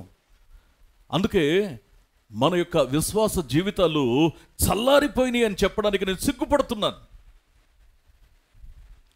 రక్షించబడిన ప్రారంభంలో ఉన్నటువంటి ప్రార్థన, ఆ యొక్క పరిస్థితి, ఆ ప్రస్తుతి, ఆ యొక్క సవాలుకరమైన జీవితం, ఆ మనసు, అవి చల్లారిపోయాయి. చాలా మందికి ఒక మాట అలవాటండి, అవసరమైతే క్రీస్తు కోసం నా ప్రాణాన్ని ఇప్పుడే ఇచ్చేస్తారు. నువ్వు చచ్చిపోవడం ఎవడికి కావాలి? నువ్వు క్రీస్తు కోసం బ్రతికున్నంతకాలం బ్రతకగలగాలి. అవమానాలు ఎదుర్కొంటూ, శోధనలు ఎదుర్కొంటూ, ఆకర్షణని మరి ధిక్కరిస్తూ నువ్వు ఈ సవాళ్లను ఎదుర్కొంటూ క్రీస్తు కోసం బ్రతికి చూపించాలి కదా. క్రీస్తు కోసం బ్రతికి చూపించాలి కదా. చచ్చిపోతానంటావే. మన్ను నిన్ను స్తుతించదు అని వాక్యంలో మళ్ళీ మనమే బలహీనంగా ఉంటే, అనారోగ్యం వస్తే ఈ మాట చెప్పి ప్రార్థన చేస్తాం. అయ్యా మన్ను నిన్ను స్తుతించదు కదా ప్రభువా, నాకు ఆరోగ్యాన్ని ఇవ్వు, నాకు ఆయుష్నివ్వని ప్రార్థన చేస్తాం. Of course nothing wrong. కానీ క్రీస్తు కోసం బ్రతకాలి అనేటువంటి ఆ మనస్సు నిజంగా చాలా దెబ్బలు కొట్టి చెరసాలలో త్రోసి కాళ్లకు బొండ బిగించిన తర్వాత ఇంతకంటే అవమానం ఇంకోటి ఉంటుందా అండి? పబ్లిక్లో దొమ్మిగా వచ్చారు, మీద పడ్డారు. పబ్లిక్లో వస్త్రములు లాగేశారు, బెత్తలతో చాలా దెబ్బలు కొట్టారు, చెరసాలలో తోశారు, కదలకుండా కాళ్ళకి బొండ వేసి బిగించేశారు. ఏం పడుతున్నామండి మనం దేవుని కోసం శ్రమ? ఫ్యాన్ కొంచెం ఇక్కడుందా, కొద్దిగా నేను ఇక్కడుందా, కరెక్ట్గా గాలి రావాలి, ఫైన్. ఏదైనా నాకు కష్టం కలిగించే మాట, ఇక నీ జీవితం నీతో మాట్లాడను. నిన్ను కొంచెం దేవుని దగ్గరికి నడిపిద్దామని నేను ప్రయత్నం ప్రారంభించాను. నువ్వు కొంచెం నాకు లోబడకపోతే అసలు నీ విషయం నేను పట్టించుకోను. నువ్వు నేను లోబడ్డావని దేవుడు క్షమించాడు మనల్ని. నువ్వు నేను మంచి కలిగి ఉన్నావని దేవుడు క్షమించాడు మనల్ని. ఇతరుల యొక్క జీవితాలు మార్పు చెందాలంటే, నిజమైన మారు మనసులోకి రావాలి అంటే, నీ అంతరంగంలో సరైనటువంటి సమర్పణ లేకపోతే, నీ మంచి, నీ మాదిరి, నీ యొక్క మార్పు అనేది సరిగ్గా నువ్వు కనపరచకపోతే, నీ బ్రతుకు ద్వారా దేవునిని ఘనపరచకపోతే ఇతరులు ఎలా రక్షించబడతారు? రక్షించబడిన క్రైస్తవుని యొక్క ముందున్న అసలైన లక్ష్యం, సవాలు, నువ్వు ఇతరులను రక్షణలోకి నడిపించి తీరాలి నీ జీవితకాలంలో. అందుకే చాలామంది ఏం చేస్తారంటే అండి, ఐఎమ్ వెరీ సారీ టు సే, భౌతికమైన అవసరాల కోసం దేవుని దగ్గరికి వచ్చేవారు ఉన్నారు. మీకు తెలుసా, దేవుని కార్యాలు వారి జీవితంలో జరిగినా వారు దేవుని దగ్గర ఉండరు. దేవుని కార్యాలు వెంటనే జరగకపోయినా వారు దేవుని దగ్గర ఉండరు. ఒక పర్పస్ కోసం వస్తున్నారు. They are trying to do business with God. దేవునితో వ్యాపారం చేయాలని చూస్తారు. దేవుడు దాన్ని క్షమించడు. దేవుని యొక్క సన్నిధిలో నువ్వు ఆయన్ని హత్తుకొని ఉన్నావా లేదా, ఇది అవసరం. అందుకే దేవుని యొక్క వాక్యాన్ని మనం జాగ్రత్తగా అర్థం చేసుకునేటువంటి ప్రయత్నాన్ని మనం చేస్తే, నీకు మేలు కలిగిందా నష్టం కలిగిందా ఈ లెక్కలేసుకుంటూ అన్యజనుల్లో కూర్చోవద్దు. ప్రభువా, నిన్ను రక్షకునిగా గ్రహించడానికి, స్వీకరించడానికి చచ్చి ఉన్న నాకు బ్రతుకునిచ్చి, బ్రతకనిచ్చి, బ్రతుకు మార్చి నన్ను నీ సన్నిధిలో నిలబెట్టావు. ఈ ఒక్క మేలు తప్ప దీన్ని మించింది ఇంకే మేలు ఉంటుంది ప్రభువా నా బ్రతుకులో? మిగతావన్నీ తక్కువే. లోకవంత సంపద నాకు ఇచ్చిన రక్షణ ముందది అల్పమైందే. నువ్వు నన్ను రక్షించుకున్నావు. రక్షించబడిన నేను ఇతరుల యొక్క రక్షణ కోసం నేను పాటుపడాలి, ప్రయాసపడాలి. ప్రియ స్నేహితులరా, నిజంగా దేవుని కోసం అవమానం పొందడం అనేది అది ఎంత ధన్యతో తెలుసా అండి, ఎంత భాగ్యమో తెలుసా, ఎంత భాగ్యమో తెలుసా. పేతురు అంటాడు అపోస్తల కార్యముల గ్రంథము 5వ అధ్యాయము 41వ వచనాన్ని ఒక్కసారి మనం చదివినట్లయితే, ఆ నామము కొరకు అవమానము పొందుటకు పాత్రులమని ఎంచబడినందున ఆత్మ చెప్పుచున్న మాట చెవిగలవాడు వినుగాక. ఆ నామము కొరకు అవమానం పొందడానికి కూడా యోగ్యత, ధన్యత కావాలండి మనకి. వాక్యం ఏం చెప్తా ఉందంటే, ఆ నామము కొరకు అవమానం పొందడానికి పాత్రులమని ఎంచబడినందున వారు సంతోషించారు. ఆత్మ చెప్పుచున్న మాట చెవిగలవాడు వినుగాక. పేతురు, యోహానులు దేవుని కోసం అవమానాన్ని పొందాల్సి వచ్చినప్పుడు ఇక్కడ వారు ఏం చేస్తున్నారంటే ఆ నామము కొరకు అవమానాన్ని పొందడం, నిజంగా దానికి మేము పాత్రులుగా ఎంచబడడం, ఇది ఒక భాగ్యం అనుకున్నారు వారు. ఎప్పుడైనా దేవుని సన్నిధిలో ఆయన కోసం నిలబడి ఏదైనా ఫేస్ చేయాల్సి వస్తే నిజంగా దాన్ని మనస్ఫూర్తిగా అదొక భాగ్యం అని ఎప్పుడైనా అనుకున్నావా? నిజంగా ఇది నాకు దేవుడిచ్చిన ఒక ధన్యత అని ఎప్పుడైనా అనుకున్నావా? మనం మన యొక్క జీవితాలలో క్రీస్తు కొరకు శ్రమ అనుభవించడానికి, అవమానం పొందడానికి కూడా మరి యోగ్యత ఉండాలండి, పాత్రులమని ఎంచబడాలండి. ఒకవేళ ప్రభువు మనలను శ్రమ పడడానికి అవకాశం ఇస్తే, ఛాన్స్ ఇస్తే, ఒక గోల్డెన్ ఛాన్స్ దేవుని కోసం శ్రమపడే అవకాశం ఇస్తే నిలబడి చూపించు, నిష్ఠ కలిగి చూపించు, నిబద్ధత కలిగి బ్రతికి చూపించు. దేవుని యొక్క వాక్యం సెలవిస్తున్న సత్యం ఏంటి అంటే క్రైస్తవ జీవితం అంటే పౌరుషంతో కూడిందండి. క్రైస్తవ జీవితం అంటే క్రియలతో కూడింది, మాటలు కాదు సుమా. దేవుని యొక్క వాక్యం సెలవిస్తున్న సత్యం ఏంటి అంటే, అందుకే పౌలు అంటాడు, అయ్యా నేను క్రీస్తుని పోలి నడుచుకుంటున్నాను, మీరు నడవగలుగుతున్నారా? మీరు నడుస్తున్నారా? అదేంటయ్యా నువ్వు నడిస్తే నడిచావు, మాకెందుకు చెప్తున్నావు నువ్వు అని అనడానికి వీలు లేకుండా క్రీస్తు యేసునందు సువార్త వలన మిమ్మును కంటిని గనుక మీరు నన్ను పోలి నడుచుకోండి అని బతిమాలుచున్నాను అంటాడు. అందుకే దేవుని యొక్క వాక్యం సెలవిస్తూ ఉన్నటువంటి అమూల్యమైనటువంటి మాట ఏంటి అంటే, పౌలు తన జీవితంలో ఎన్నో అవమానాలు పడ్డాడు, ఎన్నో శ్రమలు అనుభవించాడు, ఎన్నో నిందలు అనుభవించాడు.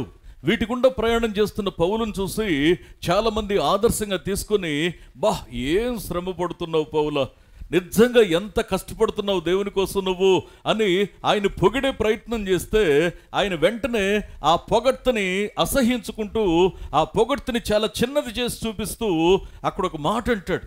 మనకు బాగా పరిచయమైనటువంటి ఒక మాటని మీ గమనానికి తెస్తాను. 2వ కొరింథీ పత్రిక 4వ అధ్యాయము 18వ వచనాన్ని ఒకసారి మనం చూసినట్లయితే, క్షణమాత్రముండు, గట్టిగా చప్పట్లు కొడుతూ దేవుని విషయంలో ఒకసారి ఆయన మహింపరుస్తూ చప్పట్లు కొడతాడు. అంటే ఇక్కడ ఏమని ప్రారంభిస్తాడంటే, అసలు దేవుని యొక్క సన్నిధిలో మేము దేనికి అంత షేక్ అయ్యే వాళ్ళం కాదండి. దావీదు భక్తుడు అంటాడు, నేను ఎంత మాత్రమును ఊరికే కదిలిపోయే వ్యక్తిని కాదండి, నేను బలహీనుండి కాదంటాడు. అందుకే ఇక్కడ పౌలు మాట్లాడుతూ ఏమంటాడంటే, చదవండి మళ్ళీ ఒకసారి ఆ మాటని. క్షణమాత్రం, శ్రమ యొక్క పరిమితి ఎంతవరకు తెలుసా? క్షణం. మీరు జాగ్రత్తగా అర్థం చేసుకోండి. గొప్పవారి యొక్క మనసులలో ఉండే ఆలోచన, విశ్వాసం కలిగిన గుండెల్లో ఉండేటువంటి ఆలోచన ఎలా ఉంటుందో తెలుసా? ఇక్కడ పౌలు అంటాడు, శ్రమ అది క్షణమాత్రమే ఉంటుంది. అంటే దాని అర్థం ఏంటి? దీర్ఘకాలమా అల్పకాలమా? అల్పకాలం. మోషే దగ్గరికి వెళ్తే మోషే ఏమన్నాడంటే, అయ్యా పాపమైన లేదా భోగమైన లగ్జరియస్ లైఫ్ అయినా సరే ఇవి రెండు కూడా అల్పకాలం. అంటే ఒక క్షణమా లేకపోతే జీవితం అంతానా? క్షణమే. అంటే విశ్వాస విషయంలో విస్తరిస్తున్నప్పుడు ఆ యొక్క ఆలోచనలు ఎలా ఉంటాయంటే, మేలేదో కీడేదో గ్రహించాక కీడు అది ఆర్భాటంగా ఉంటుంది, కీడు వైభవంగా ఉంటుంది, కీడు ఘనతను తెస్తుంది, కీడు సౌకర్యంగా ఉంటుంది, కీడు సంతృప్తినిస్తుంది. కానీ మేలు అల్పంగా లోకంలో ఉన్న వారి చేత ఎంచబడుతుంది. కానీ భక్తి కలిగిన వారి యొక్క ఆ భద్రతనిచ్చే అంశం అదేనని గుర్తించిన వారు ఏం చేస్తారంటే, ఆ శ్రేష్టమైన మేలు దక్కించుకోవడానికి ఈ కీడును తృణీకరిస్తారు. అందుకే పౌలు అంటాడు, శ్రమదేముందయ్యా, శ్రమ క్షణమాత్రమే ఉంటుంది, కానీ నిత్యత్వం. అసలు ఆ కంటిన్యూషన్ చదవండి ఒకసారి ఆ మాటని. మా కొరకు అంతకంతకు ఎక్కువగా మహిమైతే ఎంతకాలం ఉంటుందట? చూడండి, ఆ మాటలో ఉన్న భావం చూడండి. మహిమైతేనేమో నిత్యం ఉంటుంది, శ్రమ అయితేనేమో క్షణకాలం ఉంటుంది. ఈ వివేచన కావాలి విశ్వాసకి. ఈరోజు నేను శ్రమలో ఉండొచ్చు, ఈరోజు నేను అవమానాన్ని ఎదుర్కోవచ్చు, ఒకవేళ ఈరోజు నేను దుఃఖంలో ఉండొచ్చు, కానీ వీటన్నిటి యొక్క కాల పరిమితి క్షణమాత్రం ఉండేవి. కానీ మహిమ ఉంది చూశారు, ఇది నిత్యము ఉండేది. ఇది అంతకంతకు ఎక్కువైన ఆ నిత్య మహిమలోనికి మమ్మల్ని నడిపిస్తూ ఉన్నట్లు చెప్తాడు. అందుకే పౌలు భక్తుని యొక్క మాటలు ఎంత ఆదర్శప్రాయంగా ఆత్మీయ జీవితాన్ని రేపే విధంగా ఉంటాయంటే, అందుకే ఇంకొక మాటను మనం జాగ్రత్తగా అర్థం చేసుకునే ప్రయత్నాన్ని మనం చేస్తే, రోమపత్రిక 4వ అధ్యాయము 8వ అధ్యాయము 18వ వచనాన్ని కూడా ఒకసారి మనం చదివినట్లయితే చూడండి. మన ఎడల ప్రత్యక్షము కాబోవు మహిమ ఎదుట ఇప్పటి కాలపు శ్రమలు ఎన్న తగినవి కావు, ఆత్మ చెప్పుచున్న మాట చెవిగలవాడు వినుగాక. దేవుని యొక్క సన్నిధిలో ఇక్కడ మాట్లాడుతున్న అమూల్యమైనటువంటి మాట ఏంటి అంటే, అయ్యా మనం పొందబోయే మహిమ ఎదుట భూమి మీద ఇప్పుడు మనం ఎదుర్కొంటున్న శ్రమలు ఇవి ఎన్న తగినవి కాదు. ఈ విషయాన్ని అర్థం చేసుకోవాలి. అందుకే దేవుని యొక్క వాక్యాన్ని మనం జాగ్రత్తగా అర్థం చేసుకునేటువంటి ప్రయత్నాన్ని మనం చేస్తే, అవమానాన్ని ఎదుర్కోవాల్సి వస్తే మోషే దాన్ని భాగ్యంగా ఎంచుకున్నాడు. అవమానాన్ని, క్రీస్తు విషయమైన నింద గొప్ప భాగ్యమని ఎంచుకున్నాడు. నువ్వు క్రీస్తు కోసం శ్రమ పడడానికి ఇంకా నువ్వు నడుం కట్టుకోకపోతే ఎట్లా? క్రీస్తు కోసం సవాలుకరంగా బ్రతకడానికి నీ యొక్క విశ్వాస జీవితంలో నిన్ను నీవు ప్రతిష్ఠించుకోకపోతే ఎట్లా? నేను మాట చెప్పనా, నిజంగా దేవుని కొరకు బ్రతకడానికి నిశ్చయించుకున్న జీవితాలు ఎట్లా ఉంటాయంటే, శ్రమలలో ఎలా స్పందిస్తాయంటే, అపోస్తుల కార్యముల గ్రంథము 16వ అధ్యాయము 25-26 వచనాలు ఒకసారి మనం చదివినట్లయితే, అయితే మధ్యరాత్రి వేళ పౌలును శీలయు దేవునికి ప్రార్థిస్తూ కీర్తనలు పాడుచూ ఉండిరి, ఆత్మ చెప్పుచున్న మాట చెవిగలవాడు వినుడుగాక. ఇక్కడ ఏం చేస్తున్నారంటే, పౌలు శీల దేవునికి ప్రార్థిస్తున్నారు, తర్వాత ఆయనకు కీర్తనలు పాడుచున్నారు. ఎప్పుడు అంటే మధ్యరాత్రి వేళ. మళ్ళీ అడుగుతున్నాను, ఎప్పుడు? మధ్యరాత్రి వేళ కాదండి. మధ్యరాత్రి వేళ అని మాత్రమే కాదు. గమనించాల్సిన విషయం ఏంటంటే, ఇందాక 22-24 వచనాల వరకు మనం చదువుకున్నాం చూసారా, అది దొమ్మిగా వచ్చి వారి యొక్క వస్త్రములను లాగివేసి బెత్తములతో కొట్టి చాలా దెబ్బలు కొట్టిన తర్వాత వారిని చెరసాలలో వేసి కాళ్లకు బొండలు బిగించాక ఇక ఆ పనిష్మెంట్ అంతా అమలు చేసేసిన తర్వాత ఈ కొట్టినోళ్ళు కూడా అలసిపోయి వెళ్ళి పడుకోవడానికి వెళ్ళిపోయారు.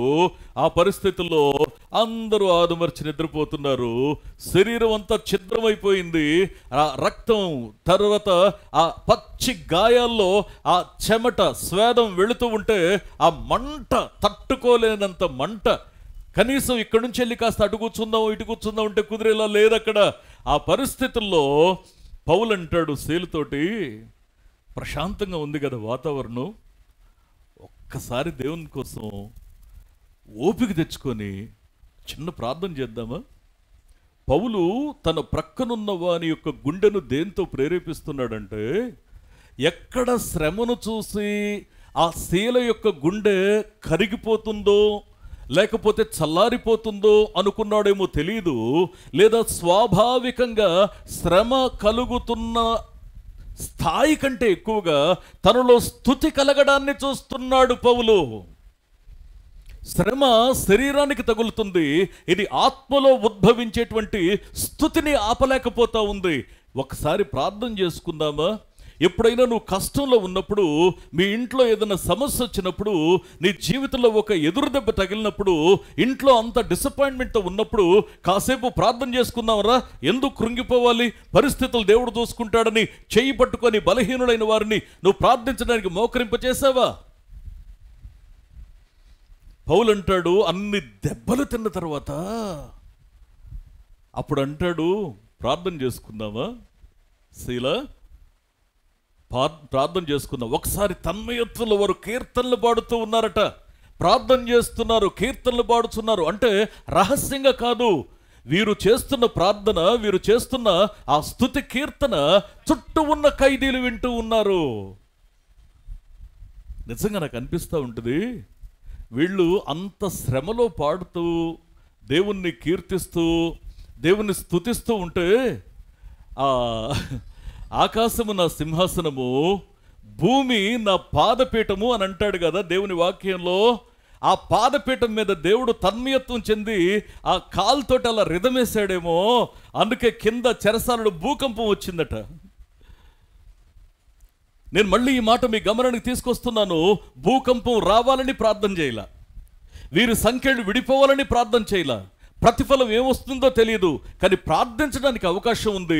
ఇది అనుకూలమైన సమయమా, ఇది ప్రతికూలమైన సమయమా కాదు. సమయం దొరికిందంటే ప్రార్థించు, సమయం దొరికిందంటే కీర్తించు.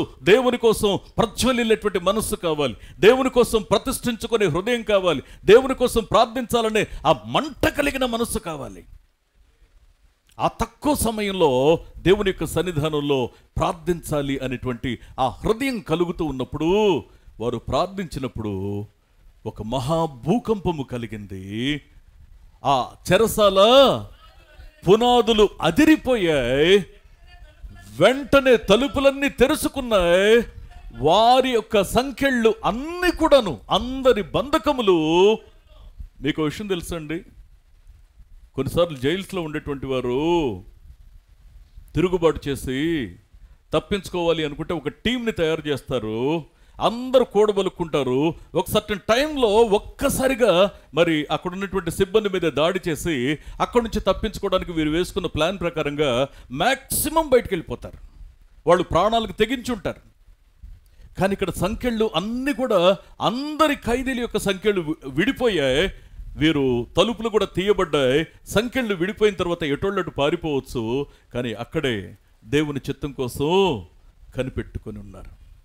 నేను ఒక మాట ఫోకస్ చేయడానికి ఇష్టపడతా ఉన్నాను. ఏంటో తెలుసా అండి, నువ్వు నిజంగా శ్రమలో ఉన్నప్పుడు క్రీస్తు కోసం బ్రతకడం నీ యొక్క ఆత్మలో ఉన్న తీర్మానం అయితే, నువ్వు శ్రమలో ఉన్నప్పుడు కృంగిపోవు, నువ్వు శ్రమలో ఉన్నప్పుడు నలిగిపోవు, నువ్వు శ్రమలో ఉన్నప్పుడు పిరికి మాటలు మాట్లాడవు, నువ్వు శ్రమలో ఉన్నప్పుడు స్తుతించడానికి నువ్వు నడుం కట్టుకొని నిలబడతావు. నీ చుట్టూ ఉన్న వారిని ప్రభావితం చేస్తావు, దేవుని కోసం ప్రార్థిద్దామని వారి యొక్క గుండెల్లో ప్రేరణ పుట్టిస్తావు. అసలు ఆత్మీయ జీవితంలో మనకున్న ఒక ఇన్విటేషన్ ఏంటో తెలుసా అండి? అసలు మనకి ఇవ్వబడిన ఒక ప్లేస్ ఏంటో తెలుసా? ఒక స్థానం ఏంటో తెలుసా? అసలు దేని కొరకు క్రీస్తు యేసు కోసం బ్రతకడానికి నిర్ణయించుకొని నిశ్చయించుకొని నాగటి మీద చేతిని వేసామో తెలుసా? దేనికోసమో తెలుసా? తిమోతి పత్రికలో పౌలు ఈ విధంగా అంటాడు. మొదటి తిమోతి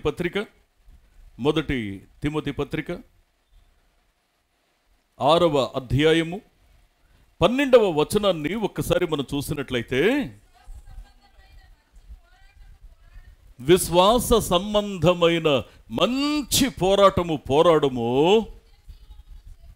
నిత్య జీవమును చేపట్టుము, దానిని పొందుటకు నీవు పిలువబడి అనేక సాక్షుల ఎదుట మంచి ఒప్పుకోలు ఒప్పుకుంటివి. ఆత్మ చెప్పుచున్న మాట చెవిగలవాడు వినుగాక. దేవుని యొక్క సన్నిధిలో మంచి ఒప్పుకోలు దేనికోసం మనం ఒప్పుకున్నామో తెలుసా అండి? క్రీస్తు కోసం బ్రతకడానికి. మంచి ఒప్పుకోలు దేని విషయం మనం ఒప్పుకున్నాము అంటే, క్రీస్తు కోసం కడవరకు నమ్మకంగా సవాలుకరంగా బ్రతకడానికి. నిజంగా దానికోసమే మనం దేవుని దగ్గర ఒక నిర్ణయం. చదవండి ఒకసారి ఈ మాటని, అందరూ కలిసి చదవండి. అందరు కలిసి చదవండి. 1 తిమోతి పత్రిక 6వ అధ్యాయం 12వ వచనాన్ని ఒకసారి జాగ్రత్తగా చదవండి.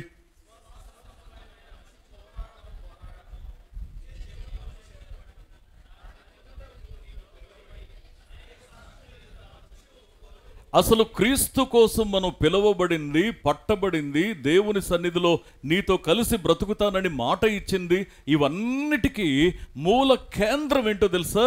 నిత్య జీవం.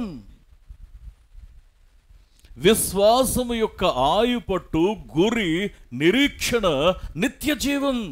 దానికోసమే బ్రతుకుతున్నా. ఆర్థికంగా నేను నష్టపోయినా దేవుని సేవిస్తాను. శాలలో పశువులు లేకపోయినా నేను దేవుని సేవిస్తాను. కరువుతో నేను అల్లాడుతున్న దేవుని సేవిస్తాను. సమృద్ధి కలిగిన స్థితిలో ఉన్నా కానీ నేను దేవుణ్ణి సేవిస్తాను. జీవితంలో ఎందుకు అంటే ఇవన్నీ కూడా ఇక్కడే నేను విడిచిపెట్టి వెళ్ళిపోతాను. ఆ నిత్య జీవం కొరకే నేను క్రీస్తును వెంబడిస్తున్నాను. ఒక ఆలోచన ఉండాలి కదా, ఒక ప్రేరణ ఉండాలి కదా. వీరు ఇక్కడ మాట్లాడుతున్న మాట, పౌలు భక్తుడు తిమోతికి మధ్య జరుగుతున్న ఈ సంభాషణ, ఈ యొక్క మరి పత్రిక యొక్క ఉద్దేశం ఏంటి, పర్టికులర్గా ఈ వచనం యొక్క ఉద్దేశం ఏంటి అంటే, అయా నిత్య జీవం అనేటువంటి కేంద్ర బిందువును మర్చిపోయి నువ్వు మాట్లాడొద్దు, ప్రవర్తించొద్దు. నిత్య జీవం కోసమే బ్రతుకుతున్నాం మనం. ప్రశ్న ఏంటి అంటే, మన యొక్క టార్గెట్ ఏంటి, మన యొక్క ఎదురు చూపేంటి, మనం దేని కొరకు ఎదురు చూస్తున్నాం, దేని కొరకు కనిపెడుతున్నాం, దేనిని ఆశిస్తున్నాం. ఒకవేళ మనం ఆశించిందే గనక మనకు దక్కితే అది నిత్య జీవం కంటే గొప్పదైన విషయమా? నిత్య జీవానికంటే గొప్పది కానప్పుడు దానికోసం నీ ఆత్మీయ జీవితాన్ని పణంగా పెట్టొద్దు. దేవుని యొక్క వాక్యం సెలవిస్తూ ఉన్నటువంటి సత్యం ఏంటి అంటే, పౌలు భక్తుడు అంటాడు, అయ్యా మొదట నేను ఫిలిప్పులో శ్రమ పడ్డాను, ఆ తర్వాత అవమానమును పొందాను. దేవుని కోసం అవమానం పొందాలి అంటే పేతురు నిన్న మాట మనం జ్ఞాపకం చేసుకుంటున్నాం. పేతురు ఏమంటాడంటే, అయ్యా ఆ నామము కొరకు నేను అవమానం పొందడానికి, మేము అవమానం పొందడానికి పాత్రులముగా ఎంచబడ్డాం. అది గొప్ప భాగ్యంగా భావిస్తూ ఉన్నాం. ఈ రోజున ఈ సవాల్ను నువ్వు స్వీకరించడానికి సంసిద్ధంగా ఉన్నావా? ఈరోజు ఈ మాట నిన్ను సవాల్ చేస్తూ ఉండగా ఈ సవాల్ని అంగీకరించడానికి నువ్వు సంసిద్ధంగా ఉన్నావా? దేవుని యొక్క జీవం కలిగిన మాట నీ జీవితాన్ని మార్చగలదని నువ్వు నమ్ముతున్నావా? ఆయన కనికరం కలిగినటువంటి మాట నీ యొక్క బ్రతుకులో ఉన్నటువంటి ఆ వేదనకరమైన స్థితిని, అవమానాన్ని కొట్టివేయగలదని నమ్ముతున్నావా? నేను మళ్ళీ చెప్తున్నానండి,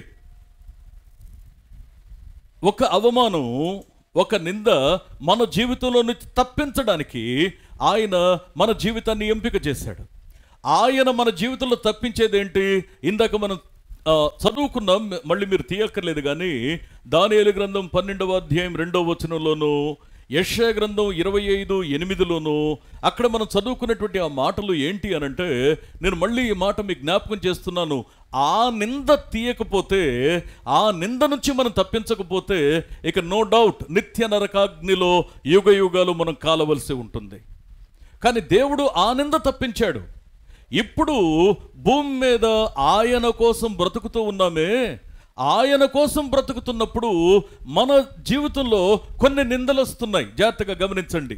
భూమి మీద ఆ నిందను ఆయన తప్పించిన తర్వాత భూమి మీద ఆయన కోసం బ్రతికేటప్పుడు కొన్ని నిందలు వస్తున్నాయి. ఈ నిందలు మనకేం చేస్తాయో తెలుసా అండి? ఈ నింద, ఈ శ్రమ, ఇది చులకనైంది, ఇది అంతకంతకు ఎక్కువైన మహిమ భారమును మన జీవితంలో కలిగిస్తుంది. స్వాభావికంగా మన జీవితాల మీద ఆపాదించబడిన ఆ నింద నిత్య నరకాగ్నికి తీసుకెళ్తుంది. క్రీస్తు పరిచర్య కోసం, క్రీస్తు వాక్యం కోసం ఒకవేళ మనం నింద అనుభవించాలి అనుకుంటే ఆ నింద మనల్ని నిత్య మహిమలోకి తీసుకువెళ్తుంది. ఈ రెండు విషయాలు మనం అర్థం చేసుకుంటే, క్రీస్తు విషయమై అవమానాన్ని పొందడానికి మన మనసులను మనం ప్రతిష్ఠించుకుంటే మన జీవితాలు ఎలా ఉంటాయో తెలుసా? జీవితంలో వయస్సు వచ్చిన వారు అభ్యాసము చేత మేలు కీడులను వివేచించే ఆ సాధకాన్ని, ఆ యొక్క మరి ఆశీర్వాదకరమైనటువంటి ఆ యొక్క సాధన అది మన బ్రతుకులో ఉండాలి కదా. ఎంతవరకు సాధన చేస్తున్నాం? నీ ప్రార్థన, నీ యొక్క విశ్వాసము, నీ యొక్క నిశ్చయత, నువ్వు చేసుకున్న ప్రతిష్ట, దేవుని కోసం బ్రతకాలని తీసుకున్న తీర్మానం ఎంతవరకు సాధన చేస్తున్నావు? ఎంతవరకు నిష్ఠ కలిగి బ్రతుకుతున్నాం? ఎంతవరకు నిరీక్షణ కలిగి బ్రతుకుతున్నాం?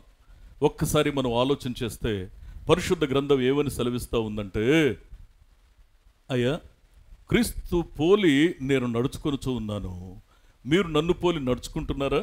అంటే భూమి మీద ఆయన నిందని సంతోషంగా ఎంచాడు, నేను కూడా శ్రమను సంతోషంగా స్వీకరించాను. నీ జీవితంలో మరి నువ్వు శ్రమ కలుగుతున్నప్పుడు ఎలా స్పందిస్తున్నావు? ఎలా స్పందిస్తున్నావు? ఎలా స్పందిస్తున్నావు? ఒక్కసారి మనం ఆలోచన చేద్దాం.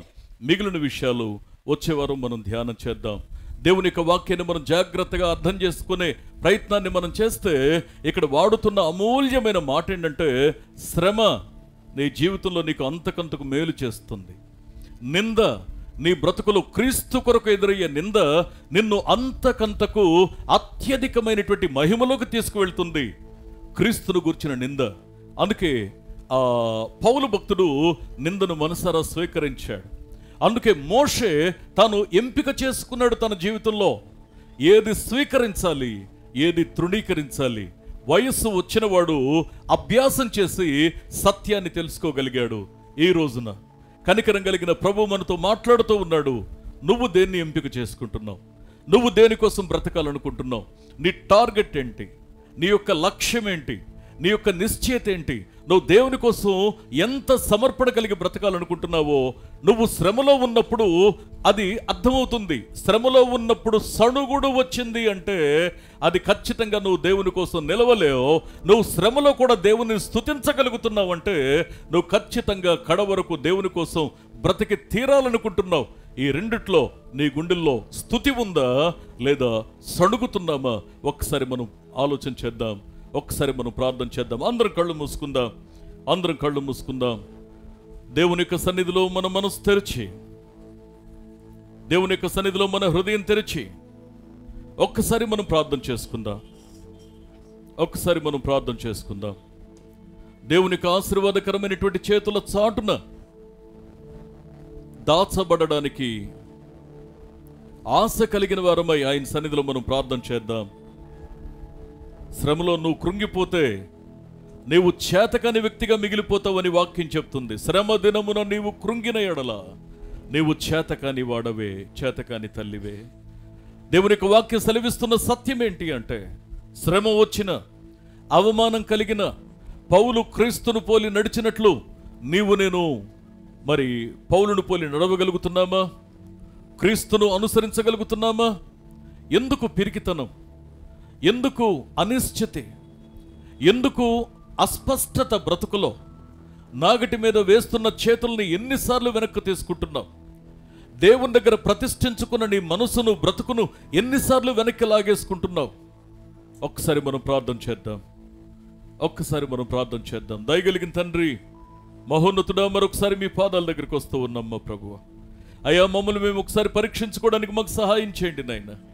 అయ్యా, మీ కనికరాన్ని, మీ కటాక్షాన్ని మాకు తోడుగా ఉంచండి మా ప్రభువా.